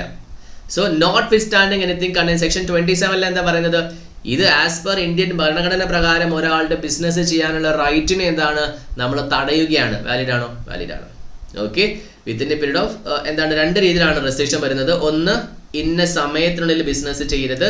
രണ്ടാമത്തത്, ഇന്ന ലിമിറ്റ്സിനുള്ളിൽ ബിസിനസ് ചെയ്യരുത്. ഇതെല്ലാം വാലിഡ് ആയിരിക്കും. Okay, clear? ഇനി യൂണിറ്റ് നമ്പർ 3 ആണ്. ഇനി 37 ഉണ്ട്. 37ലെ കോൺസെപ്റ്റ് എന്താ പറയുന്നത്? 37ലെ കോൺസെപ്റ്റ് പറയുന്നത്, ഒരു പാർട്ട്ണർ, ഇപ്പം 3 പാർട്ട്നേഴ്സ് ഉണ്ട്, 4 പാർട്ട്നേഴ്സ് ആക്കാം. ഇതിൻ്റെ അകത്ത് 4ാമത്തെ പാർട്ട്ണറായ ഡി പിരിഞ്ഞു പോയി. ഡി പിരിഞ്ഞു പോയിട്ടും 3 പേര് ബിസിനസ് ചെയ്തു, അല്ലെങ്കിൽ ഡി മരിച്ചു പോയതിനു ശേഷം 3 പേര് ബിസിനസ് ചെയ്തു, അതായത് കണ്ടിന്യൂ ചെയ്തു. നോർമലി നമുക്കറിയാം, ഒരു പാർട്ട്ണർ പിരിഞ്ഞു പോകുമ്പോൾ എന്ത് സംഭവിക്കും? പാർട്ട്ണർ പിരിഞ്ഞു പോകുന്ന സമയത്ത് ആ പാർട്ട്ണറിന് പ്രോഫിറ്റിന് ഷെയർ കിട്ടും, ക്യാപിറ്റൽ കോൺട്രിബ്യൂഷൻ കിട്ടും, അസെറ്റ്, ക്യാപിറ്റൽ കോൺട്രിബ്യൂഷൻ അസെറ്റിലേക്ക് തന്നെ വരുന്നതാണ്, അസെറ്റിന്റെ ഷെയർസും കിട്ടണം. ഇവിടെ അസെറ്റിന്റെ ഷെയർസ് കൊടുത്തിട്ടില്ലെന്ന് വെച്ചു, അസെറ്റിന്റെ ഷെയർസ് കൊടുത്തിട്ടില്ല, കൊടുക്കാതെ എയും ബിയും സിയും ബിസിനസ് ചെയ്യുന്നു. ഇങ്ങനെയുണ്ടെങ്കിൽ പിന്നീട് എന്ത് ചെയ്യാം? ഈ പറഞ്ഞ ഡിക്ക് വന്നിട്ട് ഇവരെടുന്ന് പൈസ ക്ലെയിം ചെയ്യാം. അതിന് 6% ഇൻട്രസ്റ്റ് വെച്ചൊക്കെ ക്ലെയിം ചെയ്യാൻ പറ്റും. അതിനെക്കുറിച്ച് പറയുന്നുണ്ട്. അല്ലാതെ ഒരു പാർട്ട്ണർ മേടിക്കാമെന്ന് പറഞ്ഞ് സെറ്റിൽമെന്റ് ചെയ്തിട്ടുണ്ടെങ്കിലും ആ ഒരു കോൺസെപ്റ്റ് അപ്ലിക്കബിൾ ആണ്. ഈ 38 എന്താ പറയുന്നത്? കണ്ടിന്യൂയിങ് ഗ്യാരണ്ടി ചേഞ്ചസ് ആയിട്ടുണ്ടെങ്കിൽ റിവോക്ക് ചെയ്യപ്പെടുമെന്ന കോൺസെപ്റ്റിനെ കുറിച്ചാണ് പറയുന്നത്. കണ്ടിന്യൂയിങ് ഗ്യാരണ്ടി റിവോക്ക് ചെയ്യപ്പെടും for the future transaction. Already ചെയ്ത ട്രാൻസാക്ഷൻസ് അതേപോലെ എഫക്റ്റീവ് ആയിരിക്കും. ഇനിയാണ് നമ്മുടെ 3ാമത്തെ യൂണിറ്റ് നമ്മൾ പഠിക്കുന്നത്, രജിസ്ട്രേഷനും ഡിസൊല്യൂഷൻ എന്നൊരു കോൺസെപ്റ്റ് മാത്രം. യൂണിറ്റ് നമ്പർ 3 ഡിസ്കസ് ചെയ്യുന്നത് registration of firms, dissolution of firms ആണ്. നമുക്കറിയാം, രജിസ്ട്രേഷൻ മാൻഡേറ്ററി ആണോ? അല്ല, രജിസ്ട്രേഷൻ മാൻഡേറ്ററി അല്ല. രജിസ്ട്രാറിൽ എന്താണ്, രജിസ്റ്റർ ചെയ്ത് കഴിഞ്ഞാൽ വാലിഡിറ്റി ഉണ്ടാകും. പ്രൊസീജിയർ നമ്മൾ എന്താണ്, ആപ്ലിക്കേഷൻ ഫോം കൊടുക്കണം, പ്രിസ്ക്രൈബ്ഡ് ഫീസ് ഉണ്ട്. നമ്മൾ ആപ്ലിക്കേഷനിൽ എന്ത് കൊടുക്കണം? ആ ഫോമിൻ്റെ നെയിം, നിങ്ങളുടെ പ്രിൻസിപ്പാൽ പ്ലേസ് ഓഫ് ബിസിനസ്, ഇനി വേറെ പ്ലേസസ് ഉണ്ടെങ്കിൽ അതിൻ്റെ അതർ പ്ലേസസ്, എപ്പോഴാണ് ഈച്ച് പാർട്ട്നേഴ്സ് ജോയിൻ ആയത്, പാർട്ട്നേഴ്സിൻ്റെ full details, duration of the firms, പിന്നെ കുറേ ആൻസിലറി ഡീറ്റെയിൽസ് എല്ലാം എന്താണ് നമ്മൾ കൊടുക്കണം. ഇതാണ് രജിസ്ട്രേഷൻ. ഒരു പ്രൊസീജിയർ ഉണ്ട്. ഡയറക്റ്റ് ടൈപ്പ് ഓഫ് ക്വസ്റ്റൻ മാത്രമേ നിങ്ങൾക്ക് ചോദിക്കുകയുള്ളൂ. അതിൻ്റെ അകത്ത് കുറച്ച് എന്താണ് പെനാൽറ്റിയും കാര്യങ്ങളൊക്കെ ചെറിയ രീതിയിൽ പറയുന്നുണ്ട്. അപ്പോൾ ഇവിടെ രജിസ്ട്രേഷൻ കമ്പൽസറി അല്ല. പക്ഷേ രജിസ്ട്രേഷൻ ചെയ്തിട്ടില്ലെങ്കിൽ എന്തൊക്കെ പ്രശ്നങ്ങൾ വരും? ഇത് നോർമലി ഡയറക്റ്റ് ടൈപ്പ് ഓഫ് ക്വസ്റ്റ്യൻസിനാണ് വരുന്നത്. ഇൻഡയറക്റ്റിന് ചാൻസസ് കുറച്ച് കുറവാണ്. ഒന്ന്, no suit in a civil court by a firm or other co-partners against a third party. ഫേമിനോ പാർട്ട്നേഴ്സിനോ തേർഡ് പാർട്ടിക്ക് അഗെയിൻസ്റ്റ് കേസ് കൊടുക്കാൻ പറ്റില്ല. Next, set off a claim. Third party ആയിട്ട് എന്താണ്, സെറ്റ് ഓഫ് ചെയ്യാൻ പറ്റത്തില്ല. സെറ്റ് ഓഫ് എന്ന് പറയുമ്പോൾ എന്താണ്, ഇങ്ങോട്ട് കിട്ടാനുള്ള പൈസയും അങ്ങോട്ട് കൊടുക്കാനുള്ള പൈസയും അഡ്ജസ്റ്റ് ചെയ്തിട്ട് ബാക്കി കൊടുക്കൂലേ, അതൊന്നും നടക്കില്ല. നെക്സ്റ്റ്, ഇനി പാർട്ട്നേഴ്സ് തമ്മിൽ എന്താണ്, അതർ പാർട്ട്നേഴ്സിന് അഗെയിൻസ്റ്റോ ഫോർമിന് അഗെയിൻസ്റ്റോ കേസ് കൊടുക്കാൻ പറ്റത്തില്ല. പക്ഷേ ശരിക്കും പറഞ്ഞാൽ ഇതൊരു എക്സെപ്ഷണൽ കേസിൽ വരുന്ന സംഭവമാണ്. Third party can sue the firm. Partnership firm registration ചെയ്തിട്ടുണ്ടെങ്കിലും രജിസ്ട്രേഷൻ ചെയ്തിട്ടില്ലെങ്കിലും തേർഡ് പാർട്ടിക്ക് കേസ് കൊടുക്കുന്നതിൽ ഒരു പ്രശ്നവുമില്ല. അതായത് ഈ പറഞ്ഞ points, right not affected by non registration. 1932 അണ്ടറിൽ ഒരു ഫർം രജിസ്റ്റർ ചെയ്തില്ലെങ്കിലും ചെയ്താലും കോമൺ ആയിട്ട് സംഭവിക്കുന്ന കാര്യങ്ങൾ എന്തൊക്കെയാണ്? ഒന്ന്, the rights of the third parties. ഔട്ട്സൈഡറിന് ഫോമിന് അഗേൻസ്റ്റ് കേസ് കൊടുക്കാം, അതിന് ഫേം രജിസ്ട്രേഷൻ ചെയ്യണം നിർബന്ധമില്ല, because the act protects the third parties. Next one, the right of partners to sue the dissolution. ഡിസൊല്യൂഷന് വേണ്ടി എന്താണ് നമ്മൾക്ക് കേസ് കൊടുക്കാം. അതേപോലെ തന്നെ ഡിസ്യൂസിന് ശേഷം അക്കൗണ്ട് സെറ്റിൽമെന്റ് ചെയ്യുന്നതിലും അതേപോലെ തന്നെ പ്രോപ്പർട്ടി റിയലൈസ് ചെയ്യുന്നതിലും നമുക്ക് പ്രശ്നമൊന്നും തന്നെ ഇല്ല, അത് ആർക്കും കൊടുക്കാൻ പറ്റും. നെക്സ്റ്റ്, ഈ പറഞ്ഞിരിക്കുന്ന ഇൻസോൾവെന്റ് പാർട്ട്ണറിന്റെ എന്താണ് അസെറ്റ് റിയലൈസ് ചെയ്യാനും അസെറ്റ് എന്താണ് റിസീവ് ചെയ്യാനും റിലീസ് ചെയ്യാനും ഒക്കെ കൃത്യമായിട്ട് കൊടുക്കാൻ പറ്റും. നെക്സ്റ്റ്, 100 രൂപ വാല്യൂ അതിന് താഴെയുള്ളതാണെങ്കിൽ സെറ്റ് ഓഫോ എന്ത് കേസും കൊടുക്കാം, പ്രശ്നമില്ല. ഇപ്പോൾ തേർഡ് പാർട്ടി നിങ്ങൾക്ക് 100 രൂപ തരാനുണ്ട്, കേസ് കൊടുക്കാം. 100 രൂപ 1932 വന്ന് ഓർക്കുക. പിന്നെ അത് കൂട്ടിയിട്ടില്ല, അതിൻ്റെ അർത്ഥം എന്താ, കൂട്ടാത്തതിൻ്റെ അർത്ഥം എന്താണ്, മാൻഡേറ്ററി രജിസ്ട്രേഷൻ ചെയ്തോ എന്ന് പറഞ്ഞ സംഭവത്തിന് വേണ്ടിയാണ് അത് കൂട്ടാതിരിക്കുന്നത്. Next, the right to suit proceedings instituted legal റെപ്രസെൻറ്റേറ്റീവ്സിന്. എന്തിനു വേണ്ടിയാണ്? ഞങ്ങളുടെ അക്കൗണ്ട് കിട്ടണം, ഞങ്ങളുടെ പൈസ കിട്ടണം എന്ന് പറഞ്ഞിട്ട് പ്രോപ്പർട്ടിയിൽ കൊടുക്കുക. ഇപ്പോൾ ഒരു ഫേം രജിസ്ട്രേഷൻ ചെയ്തില്ല, ഒരു പാർട്ണർ മരിച്ചുപോയി, അതിൻ്റെ ലീഗൽ റെപ്രസെൻറ്റേറ്റീവ് എന്താണ്? പ്രോഫിറ്റ് കിട്ടണം, ക്യാപിറ്റൽ കോൺട്രിബ്യൂഷൻ കിട്ടണം, അസറ്റിന് ഷെയർ കിട്ടണം. ബാക്കി പാർട്ട്നേഴ്സ് കൊടുക്കുന്നില്ല. കേസ് കൊടുക്കാൻ പറ്റുമോ? കേസ് കൊടുക്കാൻ പറ്റും. ക്ലിയർ ആണോ? അത് കേസ് കൊടുക്കുന്ന തേർഡ് പാർട്ടി എന്ന നിലയ്ക്കാണ് കേസ് കൊടുക്കുന്നത്, ഈവൻ ദോ പാർട്ട്ണറിൻ്റെ ലീഗൽ റെപ്രസെൻറ്റേറ്റീവ് ആണെങ്കിലും. ക്ലിയർ ആണോ? Yes. Next, dissolution of the firm. Dissolution of the firm ഉണ്ട്, ഡിസൊല്യൂഷൻ ഓഫ് ദ പാർട്ട്ണർഷിപ്പ് ഉണ്ട്. ഡിസൊല്യൂഷൻ ഓഫ് പാർട്ട്ണർഷിപ്പ് എന്ന് പറഞ്ഞാൽ എന്താണ്? നമ്മൾ സെക്ഷൻ 17 പഠിച്ച പോലെ ഒരു പാർട്ട്ണർ പോകുമ്പോൾ ആകുന്ന ചേഞ്ചസ് ആണ് നമ്മൾ എന്ത് പറയുന്നത്? പാർട്ട്നേഴ്സ് വരുമ്പോഴും പോകുമ്പോഴും എല്ലാ രീതിയിലും എന്താണ്? ചേഞ്ചസ് ആകും. അത് പാർട്ട്ണർഷിപ്പിനെ നമ്മൾ റീസ്ട്രക്ചർ ചെയ്യും. പക്ഷെ ഫേം എന്ന് പറയുമ്പോൾ എന്താണ്? നമ്മൾ സ്റ്റാർട്ടിങ്ങിൽ പഠിച്ച ഓർമ്മയുണ്ടോ? Unit number 1 individually they are called as a partners, collectively they are called as a firm. അതായത് പാർട്ട്നേഴ്സിൽ ചെറിയ വ്യത്യാസം വരുത്തി എന്ന് വെച്ച് ഫോമിന് പ്രശ്നമൊന്നും സംഭവിക്കില്ല. ബിസിനസ് മാറ്റുന്നു അല്ലെങ്കിൽ എന്താണ് ഡ്യൂറേഷനിൽ എന്തെങ്കിലും സംഭവിക്കില്ല. പക്ഷേ പാർട്ട്നേഴ്സ് എല്ലാവരും പോയി കഴിഞ്ഞാലോ ഫോർമില്ല. അത് ബിസിനസ്സെ ക്ലോസ് ചെയ്യാനുള്ള ഫോർമില്ല. സോ ഡിഫറൻസ് ബിറ്റ്വീൻ, ഇത് നിങ്ങൾ മെറ്റീരിയൽ നോക്കുക, ഡിഫറൻസ് ബിറ്റ്വീൻ ഫേം ആൻഡ് പാർട്ട്ണർഷിപ്പിൻ്റെ ഡിസൊല്യൂഷനെ കുറിച്ച് ഒന്ന് നോക്കുക കേട്ടോ. ഇവിടെ നമ്മൾ ഇനി ഡിസൊല്യൂഷൻ ഫോമിനെ കുറിച്ച് നമ്മൾ പഠിക്കുന്നത് dissolution with the order of the court, without the order of the court. എങ്ങനെയൊക്കെയാണ് കോടതിയുടെ ഉത്തരവോട് കൂടി ക്ലോസ് ചെയ്യുന്നത്, കോടതിയുടെ ഉത്തരവില്ലാതെ ക്ലോസ് ചെയ്യുന്നത്. ഓക്കെ, അപ്പോൾ അത് വളരെ കൃത്യമായിട്ട് നമ്മൾ നോക്കണം. ഇവിടെ നോക്കാം, without the order of the court അല്ലെങ്കിൽ വോളണ്ടറി മ്യൂച്വൽ എഗ്രിമെന്റ് ചെയ്തിട്ട് ക്ലോസ് ചെയ്യാം. അവർ പറയാണ് we will close it, no worries. Compulsory dissolution, ഇപ്പോൾ ഒരു പാർട്ട്ണർ ഒഴികെ ബാക്കി എല്ലാ പാർട്ട്നേഴ്സും എന്താണ് ഇൻസോൾവെന്റ് ആയി പോയിട്ടുണ്ടെങ്കിൽ on the happening of A certain event, death, കാര്യങ്ങൾ അതൊക്കെ ചെയ്യാൻ പറ്റും. നോട്ടീസ് ഏത് കാര്യത്തിൽ? പാർട്ട്ണർഷിപ്പ് ആയിട്ട് വില്ലിൽ. ഇനി ഒരു പാർട്ട്ണർ ഇൻസാനിറ്റി ആയിട്ടുണ്ടെങ്കിൽ ഇൻസാനിറ്റി അല്ലാത്ത പാർട്ട്ണർ കേസ് കൊടുത്തിട്ട്. നെക്സ്റ്റ്, മിസ്കണ്ടക്ട് ചെയ്യുന്ന സമയത്ത് മിസ്കണ്ടക്ട് എല്ലാ സ്ഥാപനത്തിനും അത് മിസ്കണ്ടക്ട് ആകണോ നിർബന്ധമില്ല. That is based on the സ്ഥാപനങ്ങൾ. Permanent incapacity, persistent breach, transfer of interest. ശരിക്കും ട്രാൻസ്ഫർ ഓഫ് ഇൻട്രസ്റ്റ് സെക്ഷൻ 29 അല്ല, പക്ഷെ അത് മെജോറിറ്റി സ്റ്റേക്ക് ഉള്ള ഒരാൾ പാർട്ട്ണർഷിപ്പ് ഇൻട്രസ്റ്റ് ട്രാൻസ്ഫർ ചെയ്താലാണ് ആ ഒരു കോൺസെപ്റ്റ് വരിക. Continuous loss or perpetual loss, just and equitable grounds. Okay, ഈ കാര്യങ്ങൾക്കെല്ലാം എന്താണ്? ഇതൊക്കെ ഇമ്പോർട്ടൻ്റ് ആണ്. ഡയറക്റ്റ് ടൈപ്പ് ഓഫ് ക്വസ്റ്റ്യൻ ചോദിക്കും. നമ്മൾ ഇന്ററിലൊക്കെ LLP ചോദിക്കുന്ന ഒരു കോൺസെപ്റ്റ് ആണ് winding up by the tribunal എന്ന് പറയുന്നത്. നെക്സ്റ്റ്, ഡിസൊല്യൂഷന് ശേഷം 45 to 55 ഒരു കോൺസെപ്റ്റ്, ജനറൽ കോൺസെപ്റ്റ് പറയുന്നത് എന്താണ്? Consequences of dissolutions. Liability for acts of the partners done after dissolution. അതായത് ഡിസൊല്യൂഷന് ശേഷം എന്താണ്? their liability will continue if they make a new transaction. If third party knows the transaction, no one is responsible. പിന്നെ deceased partner, insolvent partner, sleeping partners ഒക്കെ എന്താണ് responsible ആയിരിക്കില്ല, even though they are not having the notice. Clear ആണോ? Next, right of partners to have the business after the business wound up after dissolutions. ഇവിടെ എന്താ പറയുന്നത്? അവരുടെ എന്താണ് ഈ പറഞ്ഞ രീതിയിൽ അസറ്റിൻ്റെ ഷെയർ കിട്ടാനും കാര്യങ്ങൾക്കും എല്ലാം ബാക്കിയുള്ളവർ കേസ് കൊടുക്കാൻ പറ്റും. അതേപോലെ തന്നെ വൈൻഡിങ് അപ്പ് ആകി കഴിഞ്ഞിട്ട് ഡിസൊല്യൂഷൻ ആകുന്നതോടും വരെ ഇവരെന്തായിരിക്കും? പാർട്ട്നേഴ്സ് തന്നെ ആയിരിക്കും. അപ്പോൾ ഈ വൈൻഡിങ് അപ്പ് ചെയ്തെന്ന് കാണുന്നത് ഇട്ടെറിഞ്ഞ് പോവുകയല്ല. പുതിയ ട്രാൻസാക്ഷൻസ് ചെയ്യാൻ പറ്റില്ല, പക്ഷേ പഴയ ട്രാൻസാക്ഷൻസ് എന്താണ് ക്ലോസ് ചെയ്യുന്നതോടും വരെയും they are still considered as a partners. Next, settlement of accounts ആണ് 48 പറയുന്നത്. ഇമ്പോർട്ടൻ്റ് ആണ്. അസറ്റ് ആണെങ്കിൽ നമ്മൾ ആദ്യമേ ആർക്ക് കൊടുക്കും? ഔട്ട്സൈഡേഴ്സിന് കൊടുക്കും, പിന്നെ അഡ്വാൻസ് കൊടുക്കും, പിന്നെ ക്യാപിറ്റൽ കോൺട്രിബ്യൂഷൻ കൊടുക്കും, പിന്നെ പാർട്ട്നേഴ്സിന് കൊടുക്കും. ക്ലിയർ അല്ലേ? അപ്പോൾ നമ്മൾ ആദ്യമേ എവിടുന്ന് അസറ്റ് എടുക്കുന്നത്? അസറ്റ് നമ്മൾ ഫോമിൻ്റെ അസറ്റ് എടുക്കും, ഇൻക്ലൂഡിങ് ക്യാപിറ്റൽ ഡിഫിഷ്യൻസി. ആരെങ്കിലും ഡ്രോയിങ്സ് വിഡ്രോ ചെയ്തിട്ടുണ്ടെങ്കിലോ ഡ്രോയിങ്സ് എടുത്തിട്ടുണ്ടെങ്കിലോ അല്ലെങ്കിൽ ക്യാപിറ്റൽ ഇങ്ങോട്ട് കിട്ടാനുണ്ടല്ലോ, ക്യാപിറ്റൽ കോൺട്രിബ്യൂഷൻ, അതെല്ലാം അസറ്റായിട്ട് കൺസിഡർ ചെയ്തിട്ട് ആദ്യം നമ്മൾ അത് എടുക്കും. അതിനുശേഷം എന്താണ്? നമ്മൾ ക്യാപിറ്റൽ കോൺട്രിബ്യൂഷൻ എടുക്കും. അത് തികഞ്ഞില്ലെങ്കിൽ നമ്മൾ എവിടുന്ന് എടുക്കും? പേഴ്സണൽ അസറ്റ് കോൺട്രിബ്യൂഷൻ നമ്മൾ എടുക്കും. ഇനി ഫേം ഡെറ്റ്, സെപ്പറേറ്റ് ഡെറ്റ്. ഫേമിൻ്റെ ഇൻകം ആദ്യമേ ഫേമിൻ്റെ ഡെറ്റ്, പിന്നെ ബാക്കിയുണ്ടെങ്കിൽ ഷെയർസ് നമ്മൾ ആർക്ക് ഡിസ്ട്രിബ്യൂഷൻ ചെയ്യും? പാർട്ട്നേഴ്സിന് ഡിസ്ട്രിബ്യൂഷൻ ചെയ്യും. അപ്പോൾ പാർട്ട്ണറിൻ്റെ സെപ്പറേറ്റ് ഇൻകം, പാർട്ട്ണറിൻ്റെ സെപ്പറേറ്റ് ഡെറ്റ് ആദ്യമേ കൊടുക്കുന്നു. ഇനി ഫേമിലേക്ക് കടമുണ്ടെങ്കിൽ ഫേമിലേക്ക് കൊടുക്കുന്നു. That is called as private debt, firm debt. അപ്പോൾ ഇതാണ് നമ്മുടെ പാർട്ട്ണർഷിപ്പിൻ്റെ കോൺസെപ്റ്റ് എന്ന് പറയുന്നത്. നമ്മൾ നല്ല രീതിയിൽ ഡിസ്കസ് ചെയ്തിട്ടുണ്ട്. നമ്മൾ ഇതിൻ്റെ അകത്ത് സെക്കൻഡ് യൂണിറ്റ് നമുക്ക് അത്യാവശ്യം നല്ല ഇമ്പോർട്ടൻറ്റ് തന്നെയാണ്. അപ്പോൾ അത് ജസ്റ്റ് നിങ്ങൾക്ക് നോക്കാം. അപ്പോൾ നിങ്ങൾക്ക് ഡൗട്ടോ ക്ലാരിഫിക്കേഷൻസ് ഉണ്ടെങ്കിൽ കമൻറ്റ് ബോക്സിൽ കമൻറ്റ് ചെയ്യുക. നിങ്ങളുടെ ആരുടെയും ഫ്രണ്ട്സ് ഈ എന്താണ് എക്സാം എഴുതുന്നുണ്ടെങ്കിൽ അവർക്കൊന്ന് ഷെയർ ചെയ്ത് കൊടുക്കുക. കാരണം 3 ദിവസം സമയമുണ്ട് പഠിക്കാൻ വേണ്ടി. അപ്പോൾ നല്ലപോലെ പഠിക്കുക, നല്ലപോലെ എക്സാമിനേഷൻ ചെയ്താൽ എന്ത് ഡൗട്ട് ആൻഡ് ക്ലാരിഫിക്കേഷൻസ് ഉണ്ടെങ്കിൽ നിങ്ങൾക്ക് കമൻറ്റ് ബോക്സിൽ കമൻറ്റ് ചെയ്യാം. ഈ നമ്പറിൽ നിങ്ങൾക്ക് കോൺടാക്ട് ചെയ്യാവുന്നതാണ്. അപ്പോൾ നിങ്ങളുടെ ഈ ഒരു ചാനൽ സബ്സ്ക്രൈബ് ചെയ്തില്ലേ, ചാനൽ സബ്സ്ക്രൈബ് ചെയ്യുക. ഇൻസ്റ്റാഗ്രാമും നിങ്ങൾ ഫോളോ ചെയ്യാൻ വേണ്ടി ശ്രമിക്കുക. Thank you so much.